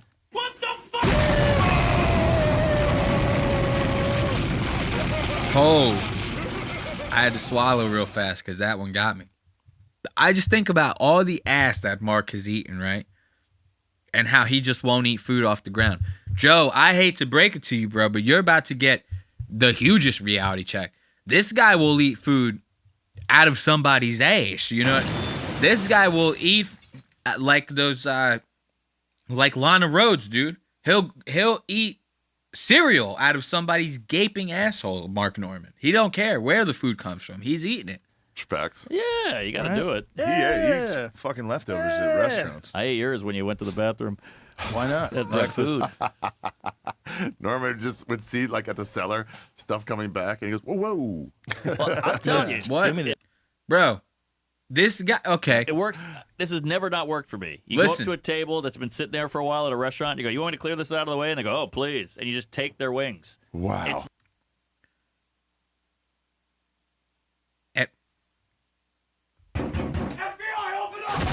Somebody has to send this guy to fucking jail, bro. You cannot do that. You can't just walk it. This has to be a lie. He has to be lying about this. Because if you're in a restaurant, if I'm in a restaurant and I'm sitting there eating some food, some guy in regular clothes comes up to me and goes, you want me to clear all this off for you? I'd be like, who the fuck are you? Like, why are you even at my table right now? Think about it. So they were, okay.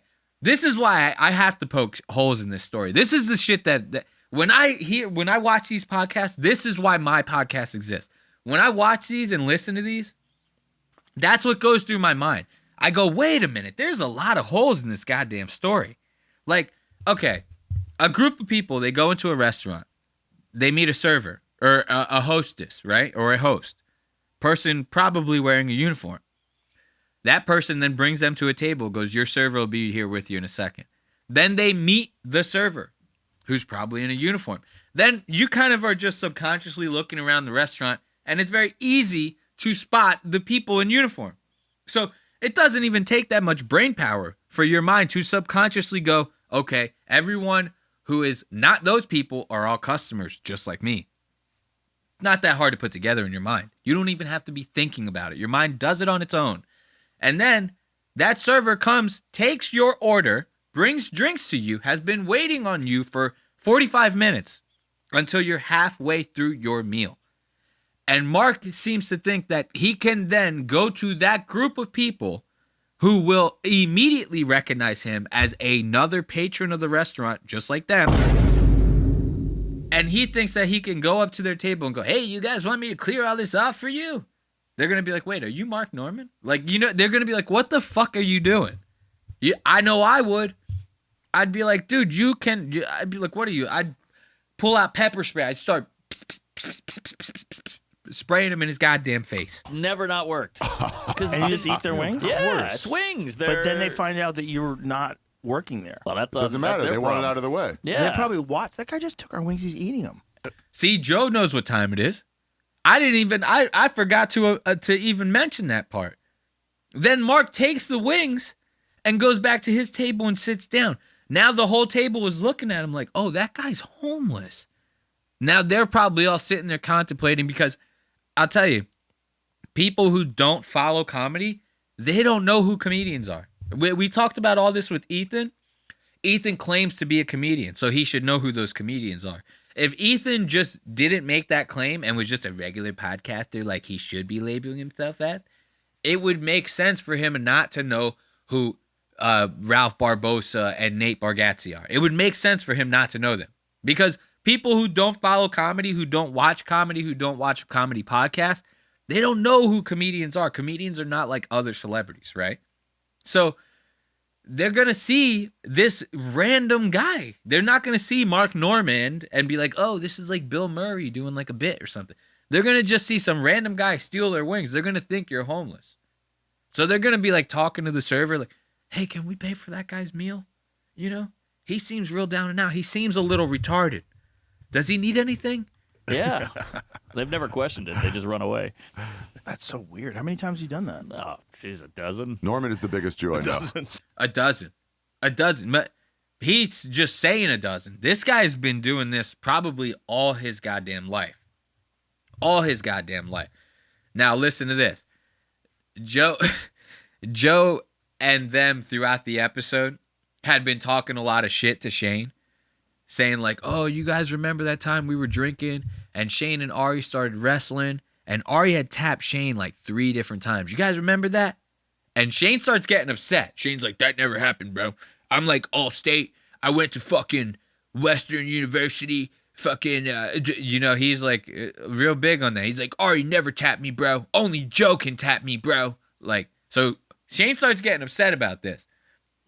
And in the midst of all this happening, Mark starts making fun of Joe's height. And I love that. It's like, it's not really anything major. It's kind of like a pass-by joke. But Mark making fun of Joe's height is actually funny as hell. Listen to this. What do we got? 207.54.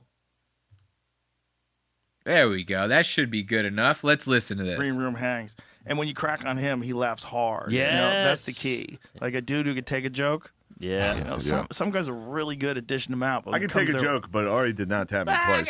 That was a Should have filmed it. Just for the record. I definitely and you whimpered. Ooh, look at Shane. Look at Shane's face. Oh, I do. Shane's like, I did what, motherfucker? I can't do Shane. Shane's like a bro. He's like a deep voice bro, dude. He's like, bro, I did not tap. I did not tap against Ari, bro. You're fucking crazy, dude. And Ari sits there and goes, bro, you tapped twice. You whimpered like a dog. You went, yipe. Like when I tapped you, you did that. And Shane doesn't like this. Dude, Shane's about to start getting pissed the fuck off. Let's listen to that one more time. Watch Shane. He starts getting so upset. He actually starts getting pissed at these dudes. Hard. Yes. You know, that's the key. Like a dude who could take a joke. Yeah. You know, some guys are really good at dishing them out. But I can take a joke, but Ari did not tap me twice. That was a should have filmed it. Just for the record. I definitely and you whimpered. Oh, I do You remember made the a whimper. noise. Like, I'll remember your little nasty ass jumping in on this. Oh, Shane, now look, just this. Why is it bad for this is what I don't like about Shane. Shane is very much one of those pussies that can dish it out, but he can't take it. The second that Shane is like the ass end of a joke, he immediately gets defensive and starts trying to fucking pick apart everyone that's around him. You seen this last time when Mark talked about getting his ass eaten against his will, right? Mark just made a joke to Shane. Shane's like, I could never imagine getting my ass eaten. And Mark's like, yeah, you'd have like that white, pink little asshole. And then Shane gets defensive. Fuck you, man. Don't try to make fun of me when you're the one who got your gay little ass eaten. Immediately gets defensive. So now these guys are sitting there going, yeah, you whimpered, bro. Like, you whimpered. Mark didn't even make the joke. Ari did. Mark's just in the background laughing, going, oh, he got you, man. He got you. And this is the face that Shane's making. Look at this. Shane actually, like, we have to, I'm sorry, Spotify sucks, but focus on Shane. He looks like he wants to kill Mark. He's composed. He's composed. He's great. Military man. Such a fun guy too. Such a good dude to hang out with. Like he's, he's one of the best green room hangs. And when you crack on him, he laughs hard. Yes. You know, that's the key. Like a dude who could take a joke. Yeah. You know, some guys are really good at dishing them out. But I can take a joke, but Ari did not tap me twice. Remember that. I can take a joke and then watch how he's going to act right now. That was a should have filmed it. Just for the record. I definitely did. And you whimpered.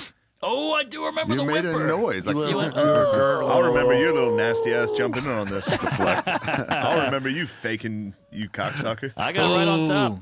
You tried to save me from Joe Hirogi's, but there's, Yeah, I tried. there's nothing we You can didn't even do. notice I was up there. It was like a chihuahua.